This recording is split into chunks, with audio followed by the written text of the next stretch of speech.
I'm 23 and I've lived in Montreal for the last 2 years. Overall, I love it here and will likely stay after graduation even. However, I wanted to share a creepy story, something I got myself into last year. I was really curious about the dark web. I wanted to know what it was all about. I'd seen my friends search it before, but I was curious. So, I went on YouTube to find a tutorial on how to access the dark web using an Android. I was pretty excited, genuinely curious, even though I didn't really know what I was getting myself into at all. I tried to prepare myself by covering my phone camera with tape, something I saw online. I went to my room, locked the door, and then I opened the 4chan page that I'd found with several dark web links, and at first, everything seemed fine. I started exploring some normal chat sites, just observing without actually chatting myself. As I gained a little confidence as to how these sites worked, I decided to open this creepy, anonymous confession site. Let me tell you, my faith in humanity, whatever it remained, it completely vanished after reading some of those confessions. People were confessing to killing their own family members, their neighbors. Some even admitted to failed attempts at murder and expressed their regret. People encouraged these individuals to, quote, keep going, and to, quote, never give up. I mean, murderers helping murderers, really. Pages of disturbing comments about enjoying the suffering of others, in graphic descriptions that I won't repeat here, but can never unsee. There were more mentally disturbed individuals commenting on how stupid people are just for loving someone and not doing bad things to them. Of course, there's no way to tell if any of this is real, but there's only so much one can fake. These people, whether guilty of their crimes or not, were sick, spending hours writing these manifestos of disturbing thoughts and behaviors. I wanted to move on from this, but at the same time, I wanted to know more, so this is on me. I went ahead and opened some cryptic community chat links. Ones titled things like serious inquiries only or things that had acronyms I didn't understand. Most of these took me to things that looked like online marketplaces for drugs, guns, or other illegal weapons, some bootleg designer products, etc. There were tons of people buying and selling, trading crypto. I had no intention of making any purchases or anything like that, so honestly, it was getting boring. I clicked out immediately, and suddenly something popped up on my phone. Another website. Already feeling sickened. It only got worse when this new site opened to what appeared to be a site selling things made out of human skin and organs. The prices were outrageous, and it made me want to vomit. So I decided to stop and close out of everything.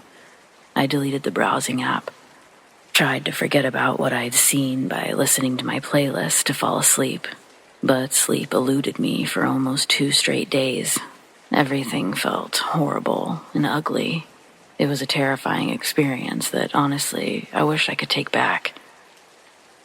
About a week after, things started to go back to normal, and then I was using WhatsApp to text my friends. I received a notification. It was a message from an unknown international number. I felt a little tense. I didn't have any friends from abroad, so I suspected it might be a scam. I ignored the message, but the next day, I received another text from the same number. It said, "You can't ignore me. I'm still here. Always here. You can't run away." At this point, I was convinced that things had gotten a little out of hand and that it was probably my visit to the dark web. I started to believe that I was possibly in danger. Without wasting any time, I blocked the number and confided in my close friends about what had happened. One of my friends told me that the same thing had happened to his cousin after he surfed the dark web. He blocked the numbers, but soon started receiving creepy and threatening calls. He literally had to change his number to get his life back to normal. So there I was, basically scared to death and feeling like such an idiot for even being curious. I didn't know whether to tell my mom or dad about what had happened. I thought it was best to try to handle it on my own. But the next day, I received another text from a different unknown international number on WhatsApp. This time the person was threatening me, using my real name and even the things that I'd been searching for on my phone's browser. They knew my school. They knew details I'll never feel comfortable with. This time, I blocked the number and reported it as spam. I deleted WhatsApp entirely and deactivated all of my social media accounts. Then, I showed the first text to my dad. He has a friend who works for the company that provides my SIM card. After my dad saw the weird text, he gave the number to his friend to see if he could figure anything out. A few weeks after, I finally decided to get back online. I received another text message from an unknown number. Again, they were threatening me, increasing the amount of money that they wanted before they destroyed my life. I didn't know what they had planned, but I wasn't giving in. I did the blocking, and I had another mental breakdown with my parents over the phone. Luckily, my dad's friend was able to help me get a new number, a new phone, and since then, nothing has happened. I made a promise to myself and to my family that I would never go back to the dark web or get involved in shady activities. Even if someone offers me money to surf the dark web, I won't do it. My life is too important to risk that kind of horror. Some people may think this story is fake, but I assure you, it's 100% true. But I don't encourage you to try it yourself. I have no reason to lie about such a creepy, random thing. I don't really care if anyone believes me. I'm just sharing my experience, and hopefully it helps. That's it. Thanks for reading.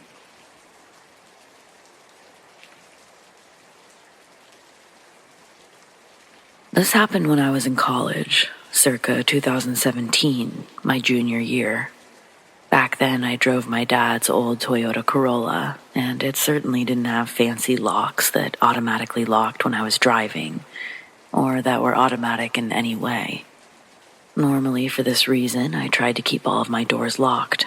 However, on this night, I had been designated driver for all of my friends. I had just finished dropping everything off, and I was headed home for the night, and I didn't think to check the doors. Though clearly no one had locked the door because while briefly stopped at a red light, a man suddenly opens the back door and dives into my back seat. He proceeds to tell me to drive. He didn't ask very nicely either. It was demanding. I was scared. Then the light turned green. I hesitated for one moment, and he told me that he didn't want to have to shoot me. He said this while pressing something against the back of my neck. I was wearing a scarf, but I could feel that it was something heavy. It felt like a gun. That's when my foot hit the gas, and I sort of went into autopilot for several moments as he told me where to go. As we drove further in a direction I wasn't familiar with, I couldn't help but start crying. I don't know if he heard me or saw me through the rear view, but my tears did not make him happy. He started swearing at me to shut the fuck up, that I better not make things worse or harder than it needs to be. I remember thinking I really should shut up, but I couldn't get myself under control. We kept driving until we were eventually in a more residential area. Not a nice one, I should add. We were for sure in front of a crack house, and I could feel myself sweating, becoming increasingly more panicked about the situation. The guy orders me to parallel park, and all I can think about is how much harder it will be to leave in this situation. But I'm still feeling confident that I can attempt it once he exits the car, unless he makes me go with him. The thought of being removed from my car was horrifying. I needed for that not to happen at all costs.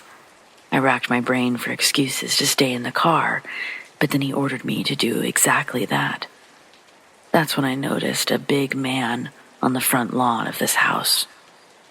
A heavily armed big man, and he was getting closer to my car. Backseat dude gets out, and that's when I see that he's truly armed with a weapon. He gets patted down by the big man on the lawn. The big man removes his weapon while pointing in the direction of the house.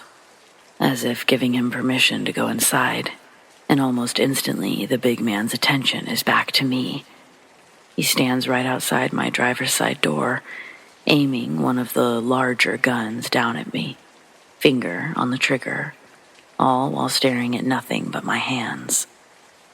I remember sitting there wishing there was anything I could do safely to remove myself from the situation.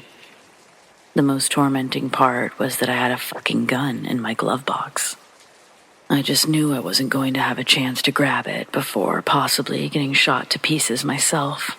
Not to mention, my single stack didn't stand a chance against whatever this guy was holding. All I could seem to do in any of these moments was look at my surroundings and look at the clock. After an agonizing 11 minutes, the backseat man returns. For 1 second, the big guy has to take his gun and eyes off of me, but I panicked before he's already looking back at me, and the guy is getting back into my back seat. Once again, armed. He's immediately barking orders at me, telling me where to go. For the most part, he didn't say anything. This gave me some time to think. I considered driving to the police station, until I realized that I had no idea where it was. I started to brainstorm what excuse I could come up with to have to stop this car again. Almost 10 minutes had passed since we'd left the crack house, but dude was really just having me drive in circles. I had no idea what his game plan was. During that time, I told him I had to pee. He told me he didn't care. I told him I needed to call my roommate so that she didn't get worried. He told me to fuck off and keep driving the loop. So I did. I managed to stop myself from crying several times, but I was absolutely hopeless. We'd stopped at a few stop signs on this 10-minute drive, and at each one, I considered tucking and rolling right out of the car and letting it keep going. But again, I didn't act. I just panicked, imagining this guy shooting me right there, me dying, alone. How incredibly devastated my parents would be. I knew I was on the verge of a full-blown panic attack, and that's when I saw the dude was lighting something back there. I smelled something chemical-esque, and it was harsh, coming from the back seat. This guy was absolutely getting high as fuck in my back seat. The smell was disgusting. I didn't know what it was, and I didn't want to know. But part of me was thinking, if he's using his hands to smoke that shit, where's the gun? Since it was dark, I was confident that I could at least reach for my phone in my purse. It was near my lap. So I slid my right hand into my purse and glanced down to see if it lit up, and it did. As the man continued to smoke, I clicked the lock button 5 times. According to my dad and whatever he'd set up on my phone, this would call 911. I looked down but couldn't tell if the screen had changed. I really hoped it had. Please be calling goddamn 911 right now, I thought over and over. I was so focused on my plan working, I'd hardly noticed the guy talking to me. But then he raised his voice. He was demanding that I pull over. But by the time I realized where he was pointing, I'd missed the gas station. He yelled for me to turn around, to turn the fucking car around right now. He was adamant about hitting that gas station. So again, I listened to what he said, and I made a U-turn. Pulling into the gas station, I was discouraged at first that there were no cars there. But before I had even put the car fully in park, the backseat man was opening his door, yelling for me not to go anywhere. And then he jumped out of my car and vanished inside the store. I couldn't believe it. I was both stunned and so incredibly grateful at whatever stupid move this was.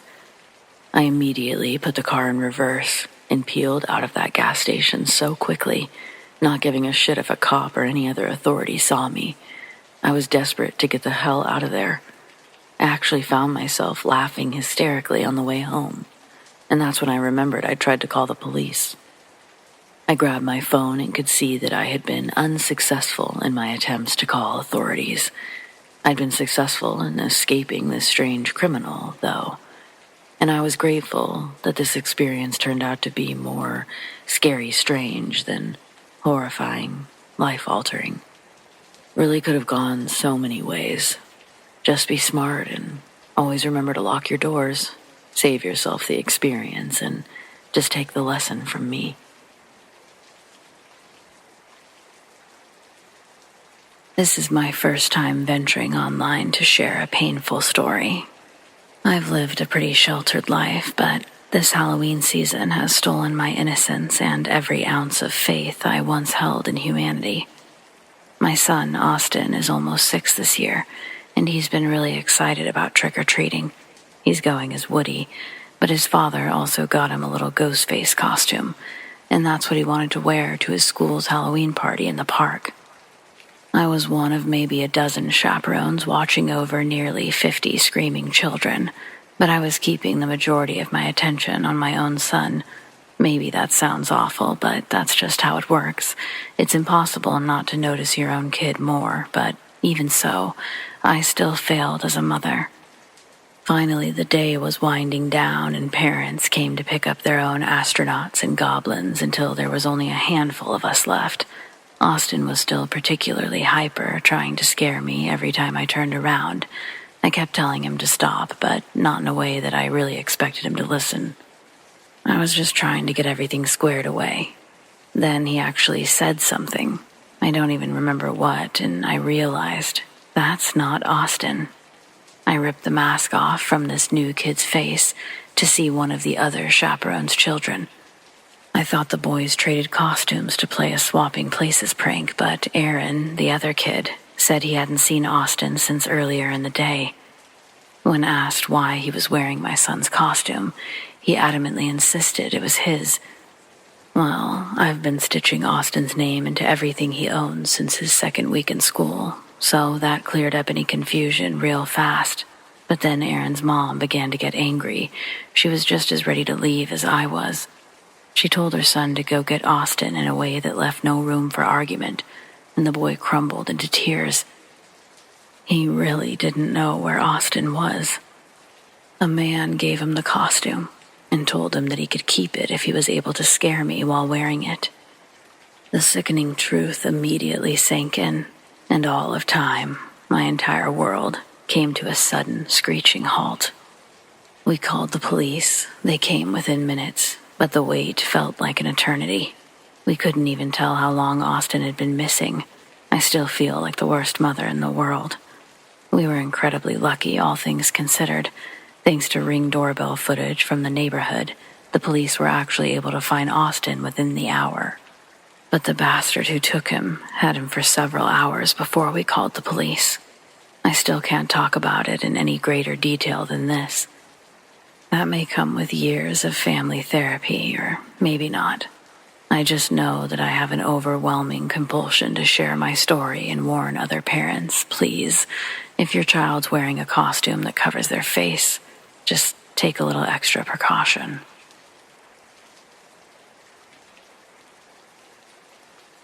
There's something about the birth of a child that attracts demons for a certain amount of time before and after the child is brought into the realm. People that are close to the family often begin to have vivid night terrors. Some may even see the demons trying to infiltrate their sanctity. Before my sister Harriet even knew she was pregnant, her and her boyfriend were nearing the end of their abusive 3-year relationship. Chris was a psycho that everyone in the family hated. He was a bully and would leave Harriet with a broken cheekbone before moving out to Vegas with his friend. Her hospital visit is where doctors would tell her that she was pregnant. Harriet obtained her ex's phone number from his sister. When Harriet broke the news to Chris, he hung up on her, and they never spoke again.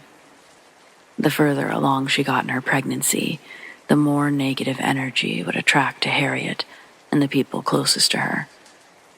I saw firsthand dark entities loitering in the corner of her bedroom like wallflowers waiting to be acknowledged.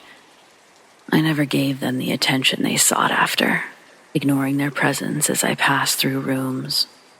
Pretty quickly, they would realize there wasn't a sustainable source of energy for them to take from, and they'd leave. When they go, they move to the next member of the family, searching for an easier source to feed from, like my cousin Isaiah. He called me 15 miles outside the reservation at some gas station payphone, saying that he had walked to a garage sale that he'd seen in a vision earlier that morning. It showed him where the perfect gift for the new baby would be. When I picked him up, he hops into the passenger seat and tosses a large, dirty, stuffed Scooby-Doo in the back. My eyes follow the stained dog as it lands in the back seat before I ask him if that's what he's got for the baby. With excitement, he says, yeah. I ask if his vision really showed him a dirty, stuffed dog to give to this baby. He says the vision showed him where, but not what. When he saw the Scooby-Doo doll, it's like he knew that's what he was there for. He was too tired to make the walk back home, though, so he was grateful that I was able to come pick him up. We dropped the stuffed animal off at my sister's, and she was just as perturbed about the gift as I was. Afraid the matted dog had germs, Harriet set it out back as soon as we left. A few moments later, she'd hear pounding at the front door. Thinking it was me or Isaiah again, she leaves the back door open and hustles over to open the front. But by the time Harriet gets there, nobody's on the other side. When she turns around, the stuffed Scooby-Doo is sitting at her feet. She kicked it away in fright, sending the dog under her dining room table before running to the back bedroom and locking herself in. I'd receive a call just after dropping off Isaiah. Harriet was calling his house phone. She knew that's where we were going next. I almost missed it, but Isaiah ran out calling my name as I was getting ready to leave his driveway. Going inside to pick up the phone, I couldn't help but notice how much Isaiah had let the place go to shambles. A week prior, I showed up to get some firewood and this place looked fine. Now there was newspaper taped to every window. Looking up, I was astonished to see the ceiling covered in reflective aluminum foil. When I answered, Harriet told me what happened. She feared someone was in the house, and she asked me to stop by again on my way home. She said her back door was still wide open. I told her I'd be there, then hung up. Before leaving Isaiah's, I asked why he'd done all of this to his home. He told me he heard an Art Bell episode with someone saying aluminum disrupts the alien tracking transmissions, or ATTs. Isaiah firmly believes he was abducted when he was a toddler. He says if you've been contacted, they'll continue to contact you until your purpose has been fulfilled with them, whatever that purpose may be.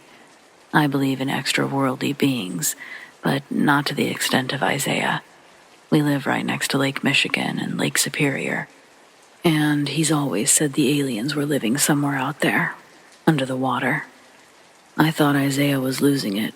Almost not wanting to be an enabler of his delusions, I told him Harriet needed me to swing by her place, but we'd continue the conversation later that night.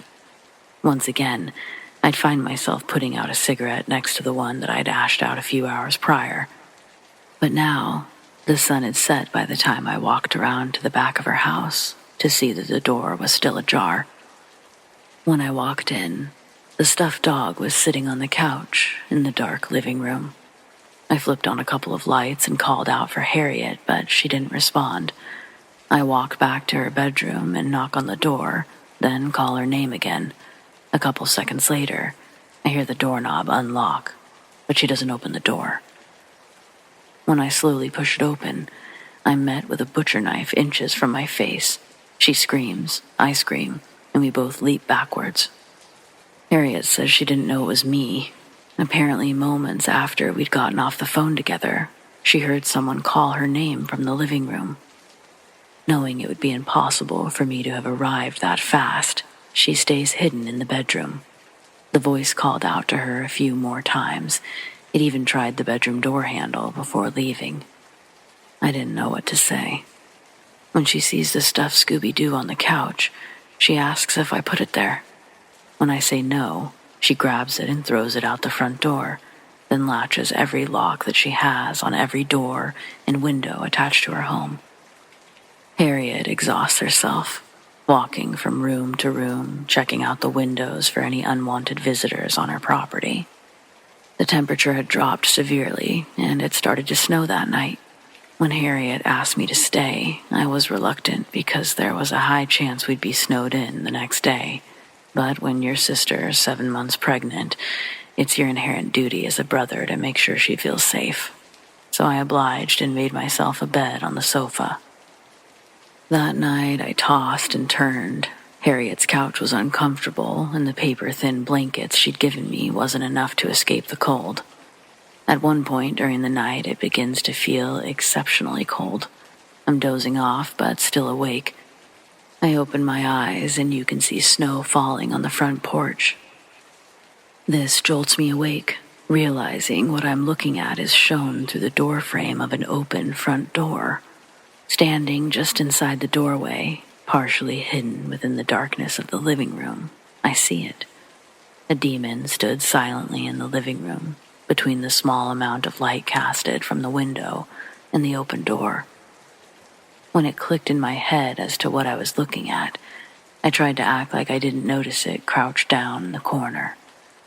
Exercising every bit of willpower I could muster up, I forced my eyes closed and focused on slowing my heart rate. To this day, I don't fully know if that was a dream or not, but when I woke up the next morning, the front door was shut and locked. I'd soon open it again to find over 6 inches of fresh snow had landed overnight. Harriet was still asleep, and I was going to attempt to dig my truck out of her driveway before bothering to wake her up and say goodbye. Borrowing a small shovel from her patio garden, I begin to shovel the snow away from my back tires. A couple stabs in, the shovel makes contact with the gravel, so I move to the back right tire. My first stab into the snow, I hit something hard, but it's not the ground. I don't know what it is, so I start to dig around the object. Soon, I discovered it was a boot I'd previously hit with my shovel. I grab the boot to pull it from the snow, but when I lift it, the weight immediately indicates the boot's attached to something. I dug under my truck more, uncovering a man. He's in a t-shirt and sweatpants. From the looks of it, he froze to death seeking shelter under my truck. I run back inside and wake up Harriet before calling tribal police. Harriet gets on some shoes and walks outside with me to see the frozen man. She's horrified to discover that it's Chris lying under my truck. When the snow thawed, we'd find other belongings of his. They were in the bushes that lined her house. Detectives said it looked like he'd been camping out there for at least a few days. My theory is that he was planning on going after Harriet, but when he saw me there, he decided to wait, but didn't expect the weather to change so dramatically. But who knows? Chris was a bit of a drunk. It's possible he passed out unintentionally. Either way, I'll never look at shoveling snow quite the same, or Scooby-Doo, for that matter.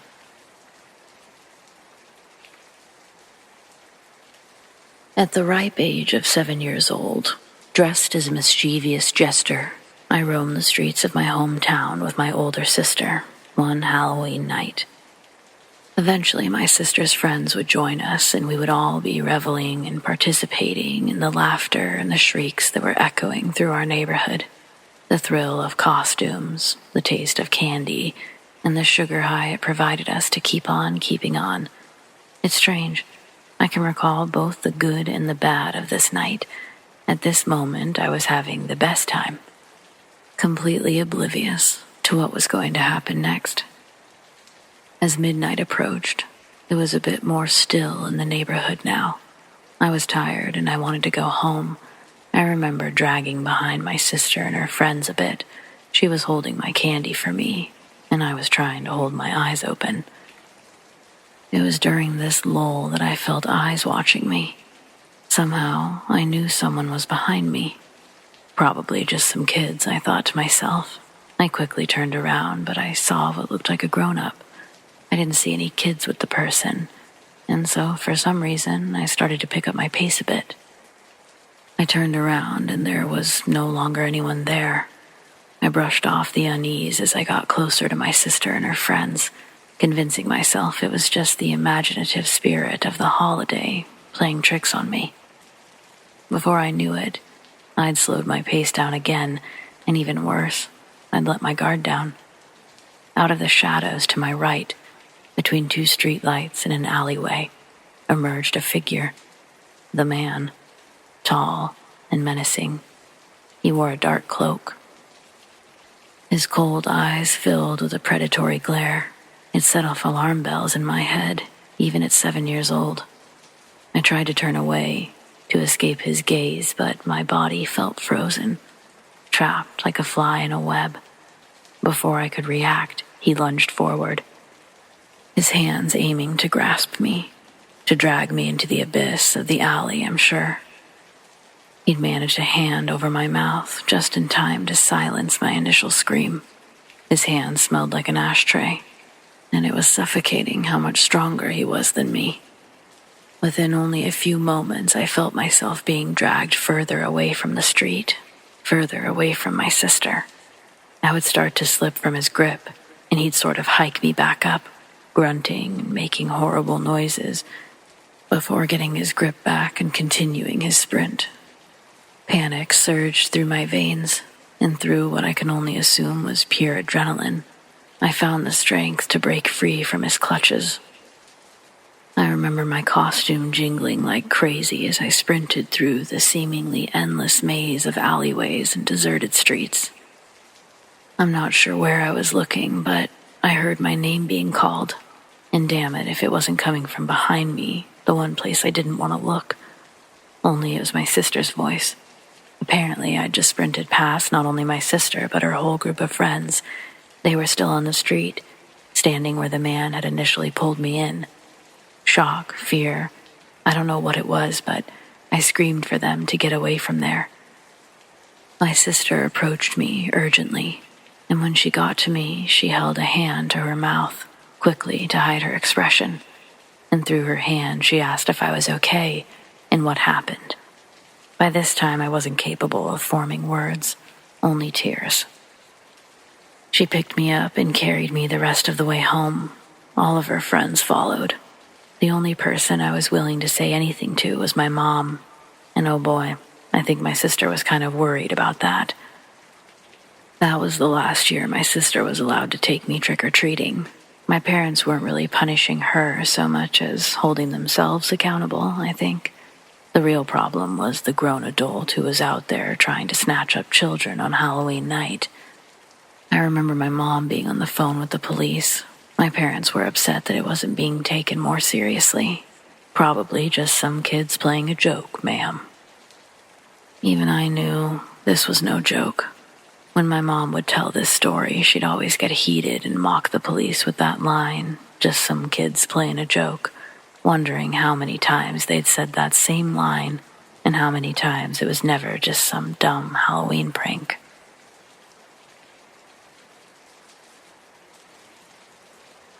So, thanks to TikTok's Kia challenge, almost everyone knows exactly how easy it is to steal my car.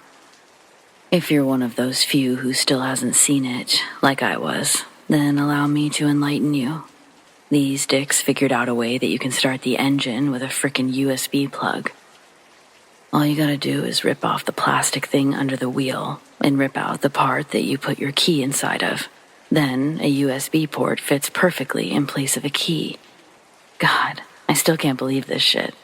I used to own a 2015 model, but I lived in a rural area outside of a small town until January 17th, when I moved to the suburbs of a bigger city. Just 2 days later, my car was stolen on a Friday night. Well, it was around 1 a.m., so technically Saturday, but whatever. That morning, I showered, ate, and all that good stuff before I planned to spend the weekend settling into my new place. Aside from stocking the kitchen, it's a bigger house than my old one, so I wanted to get a few new things to fill in the empty spaces. Except when I got outside, my car was gone. Since my new refrigerator came the day before, I had parked on the curb to let the delivery truck pull into the driveway, and I never moved it back. I doubt that it would have prevented the theft, but at least my Ring doorbell would have gotten a better shot of the assholes that took it. All mine caught was a tall person dressed in black, but the neighbors were kind enough to share theirs, too. The collective footage reveals another Kia pulling up behind mine, but none of the driver's features are discernible through the tinted window. From the time they pull up to the moment they drove off, it only took a few seconds. That's when the police explained how simple it was. They also said that the cars are sometimes found in hours, sometimes in days or weeks. Sometimes it's never. I spent most of the first day reading stories from other Kia owners, including one lady who lost her car the day before she moved. I can't even imagine how much that must have sucked. Of the people who actually got their cars back, many reported that it was stolen by teens going for a joyride. In some cases, the kids actually recorded their crime. Unfortunately, the majority of those ended their video by crashing, some on purpose, some by accident. But, out of the ones I read at least, those were usually solved within the same day or the next. Then there were the stories where cars were stolen specifically to commit other crimes. Those got pretty scary. They weren't all gas station and liquor store robberies. Some were straight-up kidnappings and murders. One guy said they used his car to trick his girlfriend into coming outside when they tried to abduct her. Thank goodness she was able to get back inside and call the police. Another guy's car was stolen from a parking garage and found weeks later with a dead body in the trunk, while others have been covered in blood and all kinds of fluid. I knew when reading those that, yeah, this feels more like my luck, but I was still hoping for joyriders. If I was really lucky, they would get pulled over before wrecking and everything would be fine.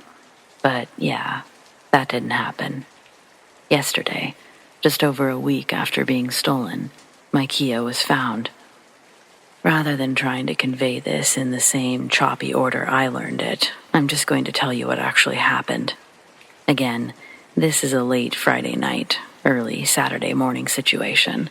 Only this time it's out in the middle of nowhere, on some random back roads.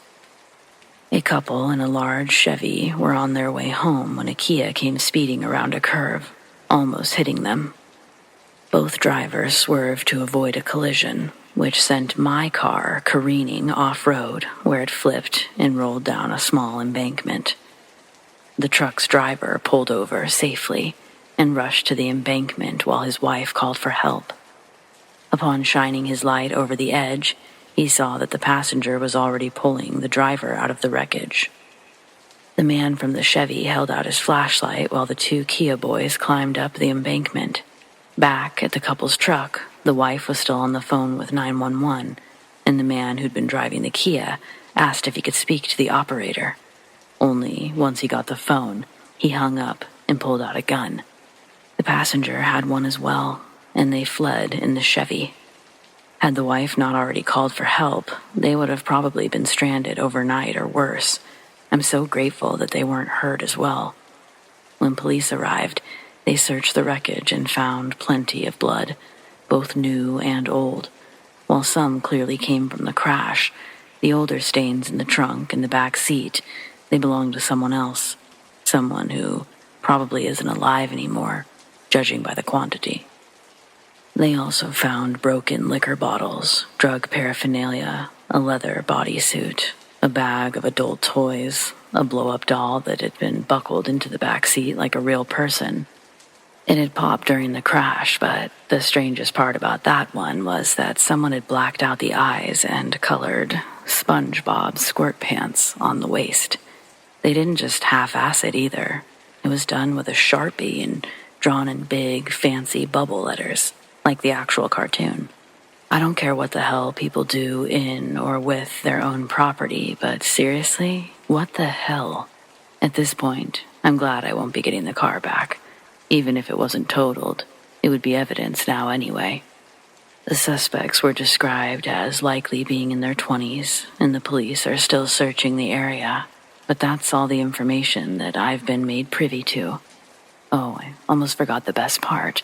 The officer who gave me this information, he had to ask if any of the items were mine. They weren't, and I understand he had to be sure, but having a 50-something-year-old man explain there's nothing wrong with assisted self-pleasure, was a special kind of awkward, one that I never anticipated experiencing. That was the real horror in all of this. Well, thanks for letting me vent. I'm not sure what kind of car I'll get next, but I'm positive it won't be a Kia.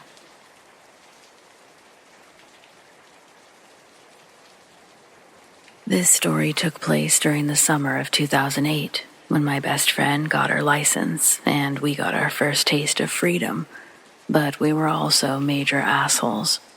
There's going to be times you think to yourself, wow, what sorry little shits. Just know that I agree, and that karma is going to slap us with spiked stupid sticks. So, on our first day of riding around, Raina and I basically circled town for hours while listening to music. At one point, we got behind a truck with one of those pink cancer ribbon magnets on the tailgate. Raina's aunt had breast cancer, so she wanted one for her car too. We figured they would have some at the mall, but we lived in a smaller town, so our mall had maybe 10 stores and a handful of kiosks. As we walked back to the car, I saw a cancer ribbon on a van parked a few spots down. So I said, "Oh look, they have the magnets here after all." Then I took it and stuck it on the back of Raina's truck. We were both utterly delighted. See, I told you we were little shits, and it gets so much worse. We had this weird little rush over stealing what was probably a $2 magnet and decided that we should try to collect all the different colors. For the rest of the day, we drove through various parking lots in search of these things. We got a few colors, but not the impressive rainbow display that we had imagined. When it started getting late, we decided to swing through Walmart one more time, and we were excited to find a camouflage ribbon. Incredibly pleased that our last stop was a success, I grabbed the new magnet off the black Ford truck. We looked around as we drove away, and no one seemed to be aware of our existence. We had never seen a camouflage ribbon before, but we live in the South. These people put camouflage on everything. By that age, I had seen at least 3 camo-themed weddings and knew more than a dozen guys that would answer camo when asked their favorite color. Most of the older kids at school had camo wraps around their trucks, for Christ's sake. We never considered that they would be associated with the military. Anyway, with the new addition to our collection, we returned to Raina's house where we lined our trophies across her truck. Now, Raina lived pretty far outside of town. When you finally turned onto her long, winding road, the last 5 miles turned to a dirt one-lane. If more than a single car came through at a time, one of you was pulling over. It was also a dead end, so we never really saw anyone except for a few neighbors. When Raina's parents saw the magnets, we said we bought a bundle pack, and that was that. I spent the night and we woke up the next morning, ready for another round of magnet hunting. Oh, and in case you're wondering, no, we didn't have anything better to do. We didn't have a movie theater in my town. Kids generally hung out in big empty fields gathered around a bonfire because there was literally nothing else. After breakfast, we got ready to leave. But when we got to her car, all the magnets were gone, stolen. Instead, an envelope was taped to the trunk in their place. Obviously, this was a depressing number of years ago, so I don't remember everything the letter contained word for word, but I promise this is pretty damn close. Yesterday, I exited Walmart to witness your vehicle stopped behind my truck. I was then shocked and frankly disgusted to witness the theft of the camouflage ribbon. You drove right past me, laughing, without realizing you'd been caught. You also failed to realize I followed you home. I saw your father in the front yard and almost stopped to retrieve my magnet right there. But then I saw the neat little row of ribbons across your truck, and I became even more enraged. I could not trust that your father would instill upon you the respect you so clearly lack. You see, those ribbons hold a very important significance to those who display them. Most signify cancer awareness, but mine, for example, was given to me when my wife was killed by an IED. The ribbons are a symbol, a sign of respect, a simple way to know we are not alone. and to show others they are not alone. But you tried to take that away from me. Why? I've taken not only my ribbon, but also those from your other victims. I originally intended to press charges since I have your license plate number and address, but then I realized such an act would make me a suspect should any harm befall you. Since I'm not finished teaching you a lesson, I felt this could become detrimental to my cause. See you soon. We were beyond terrified. We hadn't told anyone else about what we did, so we knew it wasn't a joke. We'd been so immersed in our little world, we hadn't even noticed the truck following us home. We also felt like absolute garbage for thinking the camo ribbons were just for rednecks. Obviously, we didn't go magnet hunting, but we didn't want to stay at Raina's house either, so we decided to go to mine, only we never made it. When heading to town, Raina's small dirt road didn't go straight to the highway. It came to a stop sign. And directly across from you was nothing but forest and a huge dead-end sign with a double arrow pointing left and right. Left took us to the highway, and right took us into an extremely dangerous neighborhood where the meth heads were known to do their cooking. We turned left, and a black truck suddenly pulled out from one of the meth head driveways and zoomed up behind us, riding our ass. It was the black truck. We immediately started crying. To this day, it's still the most terrifying moment of my life. He would get within inches of our bumper, and then back off and do it again. He did it all the way to the stop sign, which led to a 65-mile-per-hour highway. Raina was so frightened that she didn't stop. She blew straight across the road to the other side without so much as looking. The other car that was barreling towards us laid on its horn and swerved to miss us. It couldn't have been by more than an inch. I looked back to see the truck sitting at the stop sign, safe and sound. The car that had narrowly avoided us was now stopped on the shoulder, but we were too afraid to turn around. I wouldn't let Raina drive to my house after that. I couldn't handle the thought of this guy finding out where I lived. I made her drive to the police station instead, and we spilled our sorry little guts, all while crying hysterically. Obviously, our parents were called and they were furious, but we didn't even care at that point. We just wanted to go home. The police seemed unsure how much of our story was accurate and how much of it was exaggerated, but we showed them the note, and that was real enough that each of us were followed home by a squad car, just to be safe. For the longest time, nothing else happened, but a few months later, we were in Raina's living room with the curtains open, and the truck drove to the end of the road and left again. It was the last time we ever saw it, but it made us wonder for the longest time, just how often did it drive by, and exactly when did it finally stop.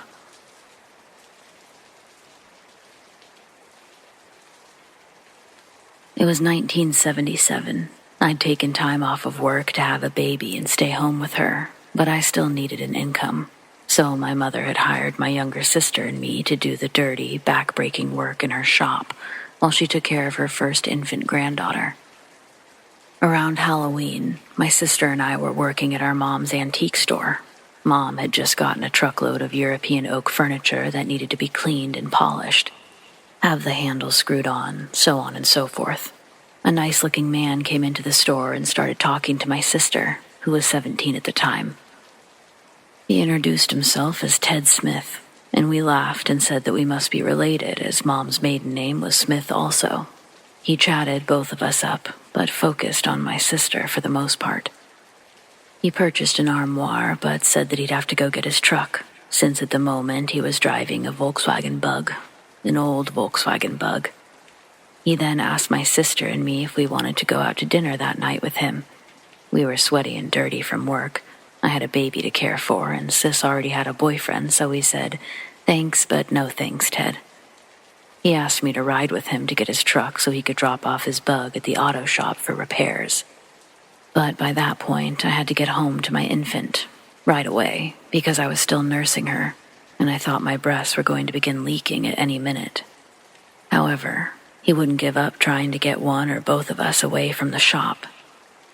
He said he could come back about 10 that evening for his armoire and asked whether one or both of us would still be there. We replied, "No, we close the shop up at 6 and we both have places to be tonight." He was persistent. "How about tomorrow night?" "No, we close at 6, except on Sundays, when we close at 4.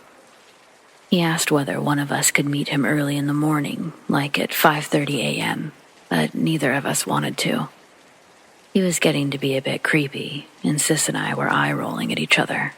Eventually, he said that he was sorry, but he couldn't buy the armoire if we couldn't be flexible. We hated to give up the sale, but after he had been there for 2 hours, we thought that he was just looking and taking up our time. We still had a lot of work to do on the furniture that had just arrived in the shop. Finally, we just wanted to finish our work and go home. At 6 p.m. as we were leaving, his Volkswagen Bug was parked outside, and he asked us whether we wanted to go get coffee. He especially wanted my sister to go. We said, "Thanks, Ted, but no thanks. Like we said earlier, we have plans." But he continued to be insistent. Finally, I said, "Sis, let's go. I'll take you home." Even though she had her car there, for some reason, I didn't want her to drive home alone around this guy.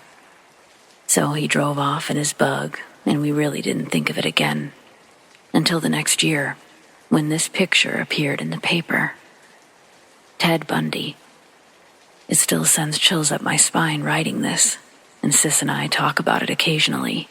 We were 2 lucky young women that day. If either of us had agreed to go, we would have likely been raped and murdered, like so many other women that Bundy kidnapped.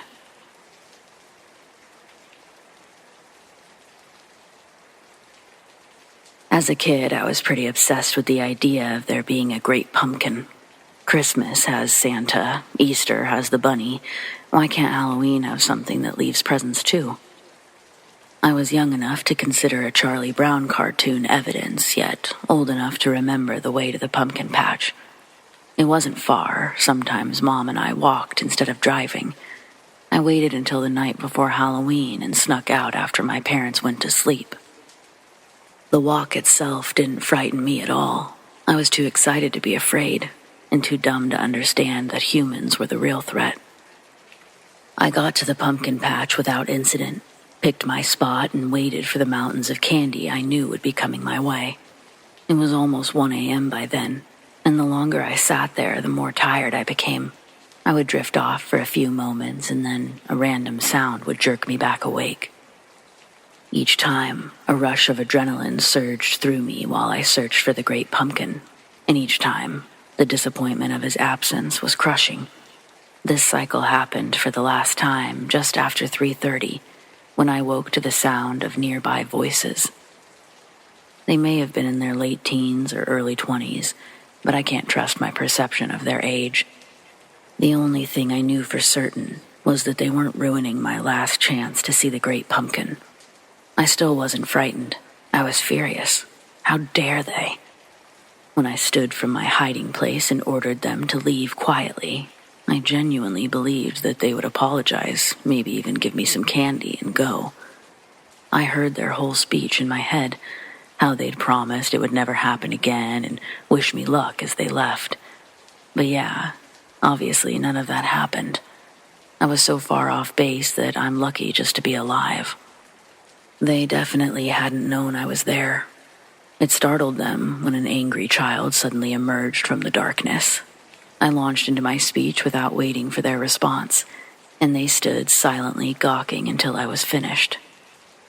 They were drinking from a bottle wrapped in a brown paper bag, though I didn't understand anything about the effects of alcohol at that age either. We stared at each other in silence for a moment, and I only grew angrier. When they didn't respond with remorse, I thought they found my anger to be cute, like so many other adults. Well, they definitely didn't think I was cute. Eventually, they burst into laughter, and I completely lost my temper. I began screaming that they ruined Halloween by scaring away the great pumpkin, and the longer I yelled, the louder they laughed. They carried on for so long that I completely lost hope and turned to leave. That's when the heavier of the two men finally regained his composure and hurried to block my path. He apologized with all the words I imagined they would say, only now it was too late. The great pumpkin was gone, and it was all their fault. I tried backing away and bumped into the smaller man. He had moved much closer, and I was now sandwiched between the two. The heavier one apologized again and offered me a drink from their bottle. I still didn't see this as a threat. I thought they were genuinely trying to make amends, but a sip of their drink wasn't going to cut it. Next, they offered to take me for ice cream, and when that didn't work, there was suddenly a puppy in their car. They tried every trick in the book, and the only reason none of them worked was because I wanted to see the great pumpkin that badly. Once I was too sleepy to care about their groveling, I announced that I was going home and never wanted to see them again. Then the men said that the least they could do was drive me home and asked which way I lived. Wouldn't you know it, my house was the same direction they were headed.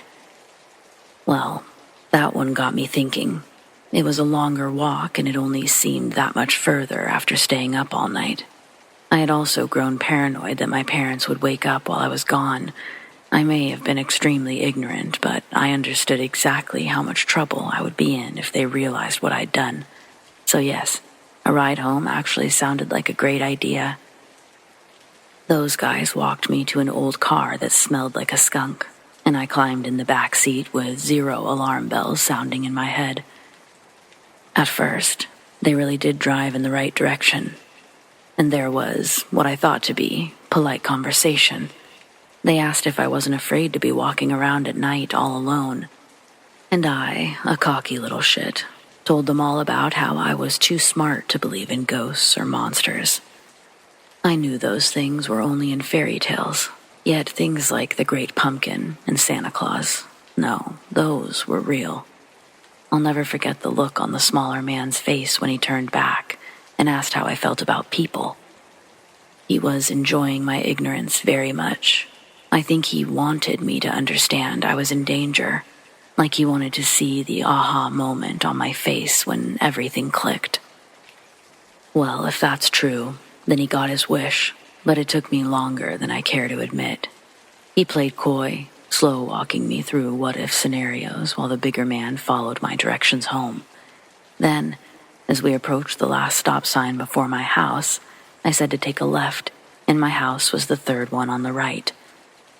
That's when the smaller man asked what I would do if they just kept driving. What did I think I even could do?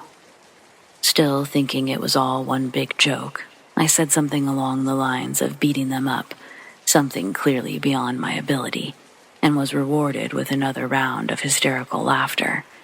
Meanwhile, we had come to a full stop. No cars were in sight. But we weren't turning. We were just sitting there. And then we kept going straight. I was done playing with these guys.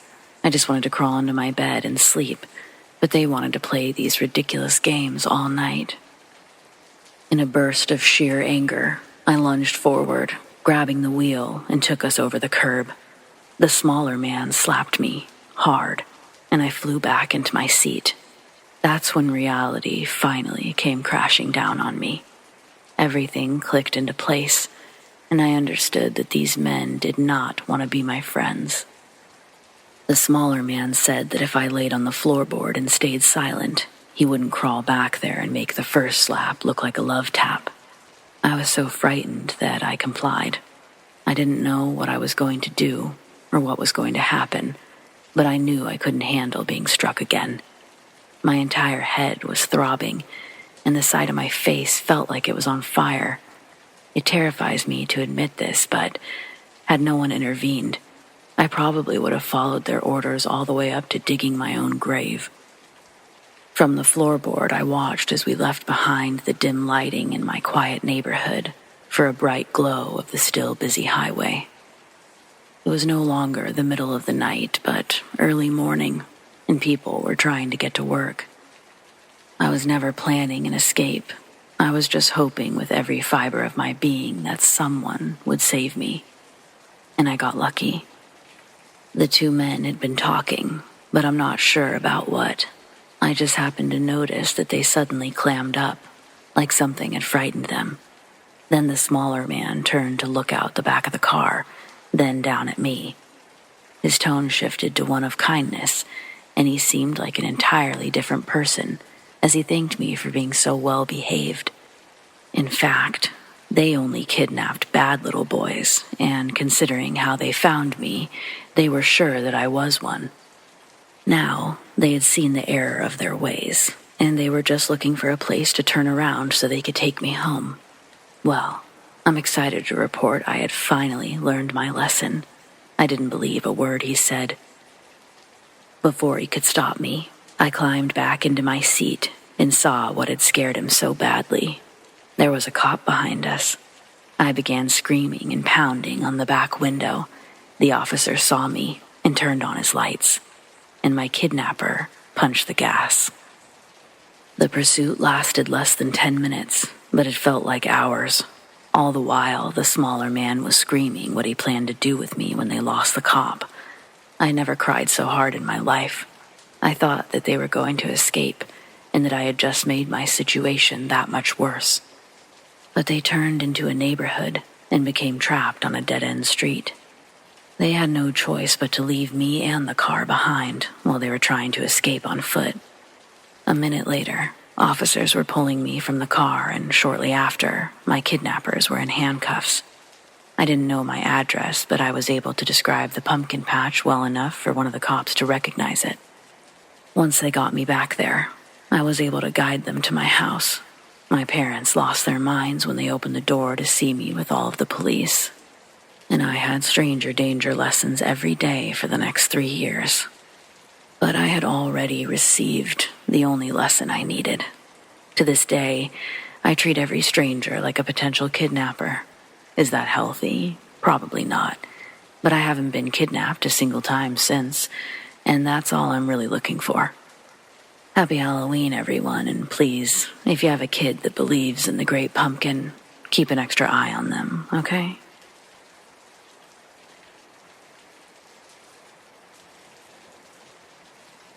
I just moved out of my parents' house and was living over the top of my dad's business. It was a funeral home, so it was common for florist deliveries. However, there was a sign on the door that no deliveries were accepted after 5 p.m. But someone came to my door with a bouquet of flowers. I wasn't seeing anyone at the time and knew of nobody who might bring me any. It was late and it was a bad area, so I didn't answer the door. I had video surveillance at the time, and I could see the person on the monitor. They were knocking, banging, and ringing the doorbell. They seemed to know that someone was living above the funeral home and would stop and look up at the windows.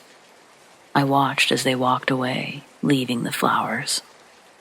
I went downstairs, but not wanting to open the door, I waited out of view. Sure enough, the person came back for the flowers. The next day, I heard on the news that someone living over another nearby funeral home was assaulted by someone delivering flowers. I'm a 30-year-old male who needs help breaking up with my girlfriend. I know that sounds awful, but hold your judgments until you hear my story. I honestly can't tell if there's something really wrong here, or if I'm blowing things out of proportion. Seriously, I need you guys to tell me which it is. Ashley is 28 and teaches first grade. Our first few dates were amazing, and we have a ton in common. I actually thought that I might marry this girl. God, that sounds scary to say now. We never actually planned or agreed to move in together, but she had an awful roommate. She stayed at my place more and more until one day, I found her credit card bill in my mail. I don't know when she changed her address. Ashley gets home earlier, so she's usually the one who checks it. I tried making a joke of it, like, does this mean we officially live together? But then she pointed out that it had been over 6 weeks since she slept at her apartment, and how I had specifically helped her pack a few bags myself because I was, quote-unquote, tired of dealing with her roommate every time she needed something. I mean, we had a real conversation about it, and she had genuinely valid points. all of those things were true, what did I expect? I should clarify, it was 6 weeks since she had slept in her own bed, but we had been seeing each other for almost 3 months total. I know that's not that much better, but it's something. Time really has a way of moving when things are good, and I promise, they were great. I already thought I was in love with her. By the end of the moving in conversation, I was nervous for all the same reasons you're probably thinking now, but at the same time, I felt really good about our chances. I've had other girlfriends, but none of them made me feel like this. Over the next few weeks, I began noticing more changes around the house, but that's normal, right? If she's going to live there too, I want her to feel like the space is equally hers. I guess I just imagined it would be something that we did together, but I never lived with a woman before. It's not like the changes were even bad, and when I told my friends, they acted like it was the most normal thing in the world. Maybe that part is, but I want to include everything so you guys have the full picture. I think our 6-month anniversary is the first time I experienced a for sure red flag versus the previous issues where I felt things could be largely my fault. I didn't know that half-year anniversaries were even a thing, but I came home to find a romantic candlelit dinner. She'd made my favorite meal, and I thought it was just a sweet surprise until we finished eating. Then she pulled a gift bag out of the closet, and I asked, "What's the occasion?" I was so focused on opening the gift that I didn't immediately see the change in her face. It was an extremely thoughtful present. I still can't believe she remembered a set of tools that I talked about once. But when I leaned over to kiss her, she pulled away and said, "You don't know the occasion?" in a tone that clearly indicated I should. That was our first big fight. Not only had I forgotten our half-anniversary, I, quote-unquote, didn't even care. I was only trying to convey that I didn't understand, not that I didn't care. It felt like she wasn't even hearing my actual words. But I should clarify, I'm not sure if fight is the right word. It was definitely a big something, only I wouldn't describe her as angry so much as heartbroken. And that's how every argument is, whether I leave the toilet seat up or take too long returning a call. I know heartbroken sounds like a strong word, but I don't know what else to call it. She cries like someone has died. There are times that I think she's going to throw up and pass out. It takes hours to calm her down, and only after super intense conversation, one of those bare your soul talks, do the arguments finally end. Then her face will be swollen the rest of the night. I'm always terrified that someone's going to think I hit her.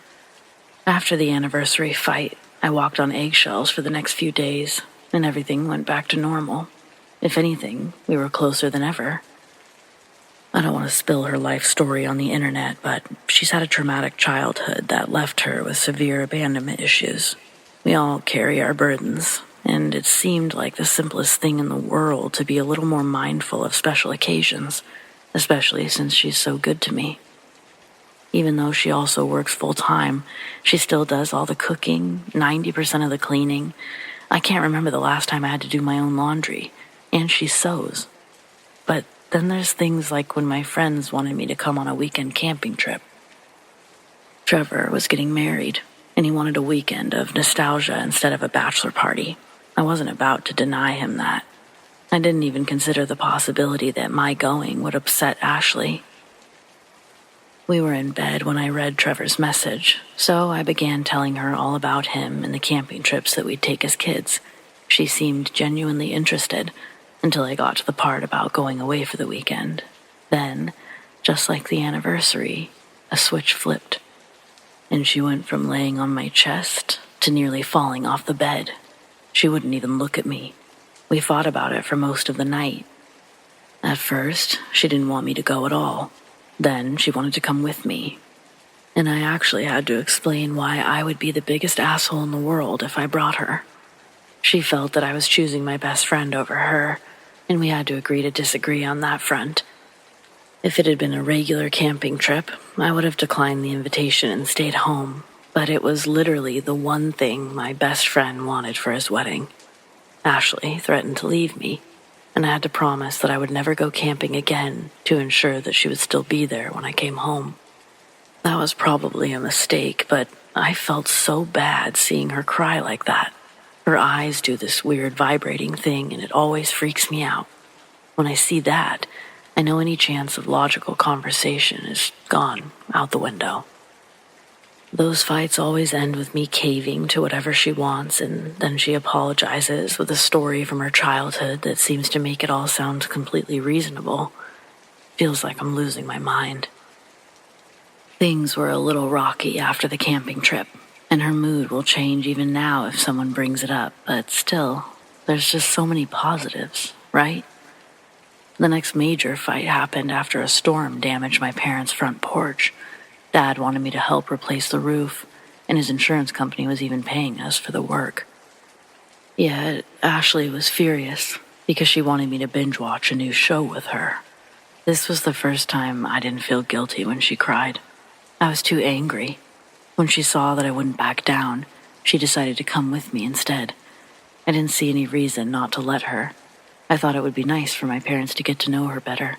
She sees my dad semi-regularly because of work, but they don't exactly have meaningful conversations there. She's only met my mom twice, and those were very brief intervals. I expected Ashley to stay inside while Dad and I worked, but she tried to stay with us instead. Dad was getting annoyed even faster than me, so I texted Mom an SOS. A few minutes later, she was asking Ashley for help with lunch. Everything seemed fine when we ate, and Mom was able to keep Ashley inside while we finished the roof. We stayed for maybe 20 minutes after the cleanup, and everyone still seemed like they were getting along. If it hadn't been for the conversation that came afterward, I would have never suspected anything was off.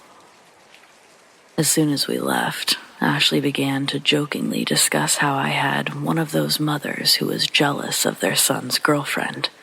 This really took me by surprise because that just couldn't be further from the truth. My mom couldn't care less about my dating life. I'm sure if I got married, she would take greater interest, but I hadn't told her much about my relationship with Ashley. I wasn't even upset, just confused at how she came to that conclusion. Hell, if I tried to talk to my mom every day, she'd be rejecting my calls inside the first week. Ashley used progressively ridiculous arguments, starting with how Mom came outside to quote-unquote drag her away from me, until I finally became annoyed, and I told her the real reason. That was a mistake. We had our biggest fight yet, but once it was finally over, I thought that was the end of it. Then Mom called that Monday to say that Ashley seemed a bit unstable. She had told a few embarrassing stories from my childhood, thinking that it would be an easy icebreaker, but Ashley responded to each one with her own story about me, like it was some kind of competition. The whole thing gives me a headache. For my mom to actually say something about my girlfriend, I knew it probably, definitely, wasn't just me at this point, but I still didn't know what to do about it. That same evening I came home to a steak dinner, and without even telling her I spoke to my mom, she apologized for the night before and blamed it on that time of the month. At heart, I'm a coward, so I let life resume as normal, until I found a jar of toenail clippings hidden beneath the bed. This is what finally prompted my post. They were definitely mine. I mean, either way, gross, but okay, look, I'm a disgusting guy who leaves my toenail clippings lying around, and I just assume that she's vacuuming them up when cleaning. Fuck me, I get it. But she had to have been collecting them the whole time that we've been together. It was a lot. I bypassed the snooping fight entirely by telling her that one of my golf balls rolled under the bed, and her face was pale before I even finished my sentence. I tried to ask, "Why are my toenails in a jar?" with as little judgment as possible, but I challenge you to say that with a straight face. For a few seconds, we stared at each other in silence. I thought she was going to have a panic attack. Then her face instantly calmed, and she explained that they were for some kind of prank. That I wasn't supposed to find them yet. I'm not sure what I could have said to that. A Apparently, the whole idea was to film your partner's reaction to learning they had a jar of your toenails. I guess I just don't get it. To me, it seemed like she came up with that on the spot. But how was I supposed to press the issue without sounding like a lunatic myself? Instead, I pretended to be relieved and walked back into the bedroom, where I promptly flushed the clippings down the toilet. I don't believe in any kind of hocus-pocus stuff, but I don't know. That's just creepy. I'm lucky I did it so fast, too. Not 5 seconds after they were gone, she came into the bedroom, asking what I had done with them. When I told her, a look of complete fury flashed over her face. Then it was gone. She tried to act like it wasn't a big deal, and I pretended to believe her. But it was clearly a very huge deal. So, what do you guys think? Is this sad and desperate, or scary and dangerous? Because I'll tell you, I'm feeling a healthy dose of both right now. Update. Wow, I really didn't expect so many responses. Thank you all so much for taking the time to read my story. I know that it was a long one. I still haven't made it through all of the comments, but I've read enough to know that you're right. Regardless of her intentions, the relationship isn't working out. We could both be happier with other people, so I'm going to end it this weekend. I'll update you all once it's done. Thanks again. Update. Hi everyone, me again. I'm sorry that it's taken over a month for me to post this and that I haven't responded to any of your messages. For all the support many of you have shown, some comments were a bit harder to swallow than others. I'm still in a fragile state, so I can't honestly say how long this post will stay up either, but I'd like to get this out while I can and update those of you who have been so helpful. The original post was uploaded before work on a Friday morning, and by that night, so many of you had opened my eyes that I knew I had to end the relationship. The breakup itself was awful.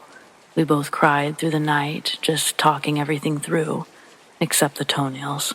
Neither one of us was anxious to revisit that topic. She begged me for a second chance, said all the things you guys guessed that she would say. Things like how she couldn't survive without me, and I was the only good thing in her life. When she finally accepted none of those were going to work, she changed tactics. Then it became all about how I couldn't survive without her, and how no one would ever love me, not like her. That's just the tip of the iceberg. I've seen people behave this way in movies, but never in real life. Since she, quote-unquote, didn't have anywhere to go, I offered to stay with my parents for a couple of weeks while she made other arrangements. I didn't want anything to be harder than it had to be. I was angry and hurt about everything in general, but not spiteful. Part of me still loved her, and I truly wanted her to be okay. Well, the very first night I was away, Ashley's mom called, and it's relevant to know that her parents live about 12 hours away in another state. Before I could finish saying hello, she began screaming. She thought I physically forced her daughter out of my house, and she was calling to inform me that was illegal. When she finally let me speak, I told her everything. I never wanted to embarrass Ashley. I didn't even tell my friends about the toenails. I just wanted us to move on with our lives. But if she was going to tell stories like that, I was damn sure setting the record straight. I started by switching the call to FaceTime so she could see my parents sitting in the background, fully ready to corroborate my story. And her face turned to one of actual fear. I actually heard her mutter, "Not again," after a defeated sigh. She was quick to apologize and explained that Ashley had called insisting that they both needed to come down now because she couldn't even get her car keys out of my house. I was so angry that I told her mom why we really broke up. All of it, right down to the toenails. The silence was palpable. I had to make sure that the call hadn't dropped. Then I heard her tell her husband she was saving toenails again. And she sounded frightened. I had to know what she'd been planning to use them for. Had to. Apparently, Ashley had been known to dabble in the occult. She'd tried various potions, spells, curses, you name it. Her parents weren't sure what she planned to do with them, but the last time they caught her saving toenails was her senior year of high school. Her mother discovered the hoard at the bottom of her sock drawer, and Ashley tried to play it off as a joke. But when they were thrown out, she lost her mind.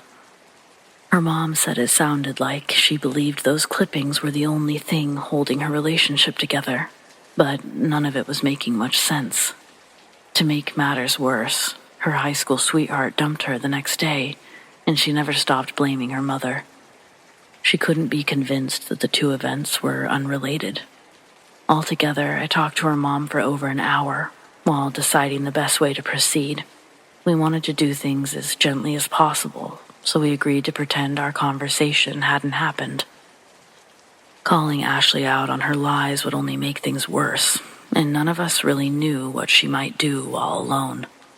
I also began to worry about the fact that she was in my house. What if she started destroying everything? For that reason, I agreed to return home and sleep on the couch. Her parents were going to rent a U-Haul in the morning and drive down with her brother and his two friends. Then, she'd be able to stay with her family while she got the help she needed. We all felt really good about the plan. At least I thought we did. It turns out her brother is only 17, pretty inattentive, and extremely gullible. He would later swear that he didn't understand it was a secret, but regardless of his motives or intentions, he spilled the beans. Not only that, he spilled the beans without telling anyone. When I got home, Ashley welcomed me with open arms. I said I wasn't ready to sleep in the same bed, but that I had time to calm down, and I wanted to continue our conversation in the morning. She quickly agreed and offered me some leftover pasta she had made. I didn't want to risk upsetting her over something so small, and I actually was starving, so I ate it. Not long after, I suddenly felt very sleepy.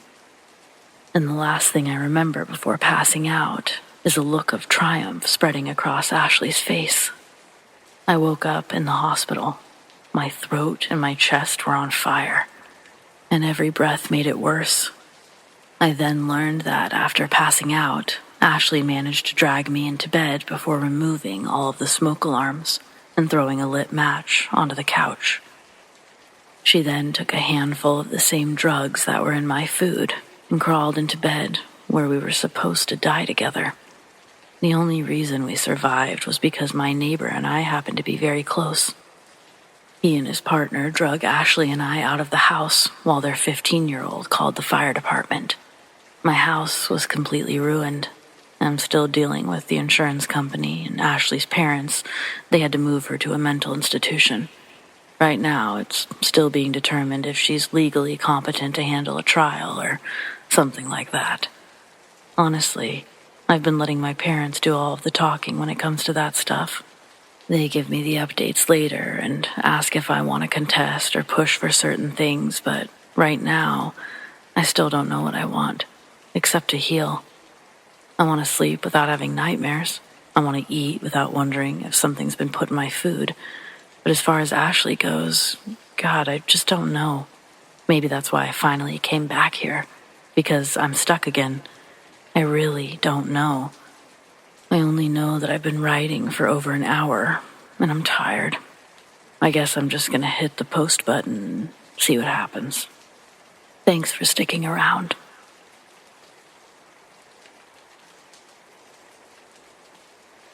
I got into a Lyft car, like I had numerous times before. After the car started moving, I noticed the driver turned in the wrong direction, but thought that he was just going to take an alternate route. Quickly, I saw that this wasn't the case, and I spoke up. "Excuse me, I think you're going the wrong way," he replied. "Oh, really? Sorry, my GPS is messed up." He poked around at the smartphone attached to his dashboard, which I noticed was now off. That's when the "oh shit, this is how you die" feeling kicked in. I was sitting in the passenger seat, so I tried to act calm and discreet as I reached into my bag to make sure my phone and keys were in reach. Nonchalantly as possible, I said, "Oh, no problem. Just make a right here and take Main Street back towards Pleasant City." He argued with me briefly, but then turned in the right direction. I sighed with relief. Maybe the danger was all in my head. Then he spoke up again. You seem like a decent, morally upright young woman, Sammy. Can I ask you for some advice about a problem I have? I stiffened in my seat, but nodded. What else was there to say? He proceeded to tell me about a relative he was quote-unquote worried about, who was involved in prostitution. This quote-unquote bitch needed his help, and all he wanted in the world was to quote-unquote save her. But she refused to tell him her address. Shocker, I know. If only I had her address. I don't care what she says, I'd go there and kidnap her for her own good. The driver proceeded to get more and more worked up, cursing and yelling, while exit strategies were rushing through my head. You know what the problem is? This bitch is fucking possessed by Satan. It's the only explanation, not like you. You can tell from looking at a woman if they're morally upright or not. He looked meaningfully at me, while I shrunk inwardly. Glad at least that moment that there was no sign on my head reading proud sex worker, which I am. Fixing his gaze directly at me while still driving, he posed a question. I felt at that moment that my response would determine his next course of action. Sammy, is it so wrong for me to want to help this girl? Should I just say, fuck it, and let someone I love ruin her life? Or should I keep trying even though she keeps telling me to get out of her life? I wanted to tell him he was being a psycho, and it was obvious why she didn't want his help. But instead, I said something like, it's really, really good that you care so much about her. That's not wrong. But you can't help anyone that doesn't want it. That's not your fault. I don't know if he could tell, but I was trembling. By this point, he was very close to my home.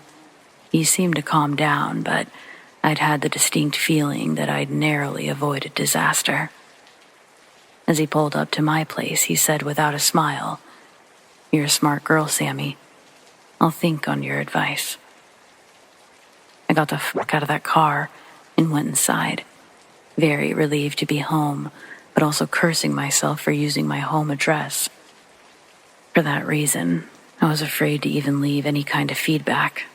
I deleted Lyft and never heard from him again.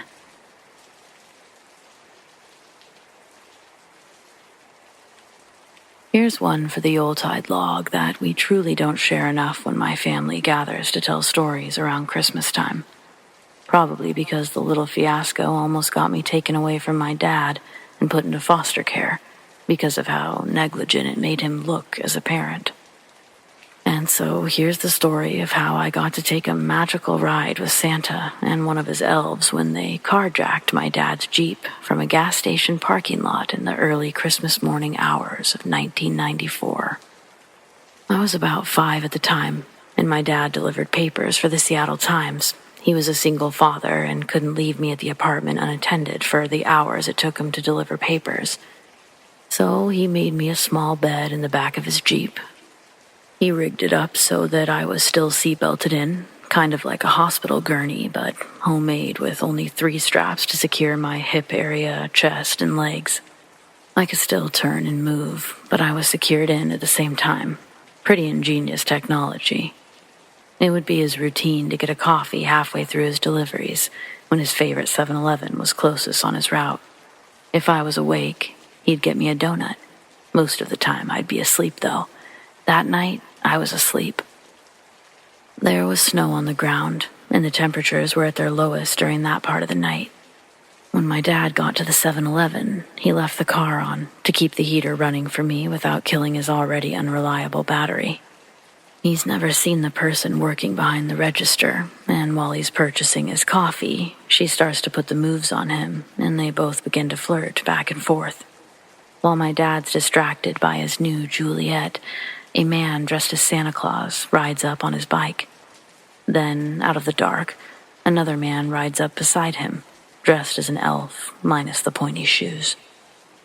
They dump their bikes and briefly talk with each other before slowly approaching the driver and passenger side doors while continuing to scan the parking lot. That's what the building security camera captured anyway. Change to my perspective. Boom. The doors on both sides of the Jeep swing open. I feel a rush of cold wind hit the top of my head and my feet. Then both doors slam shut, and I hear two unfamiliar voices laughing and frantically shouting profanities back and forth.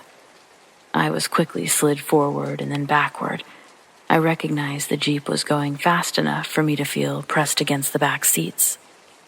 The harness my dad had built was really being put to the test because Santa drove like a bat out of hell. I woke up confused and scared. I was seeing Santa Claus behind the wheel, and it only furthered my confusion. I could only bend up a little, but it was clearly Santa that I was looking at.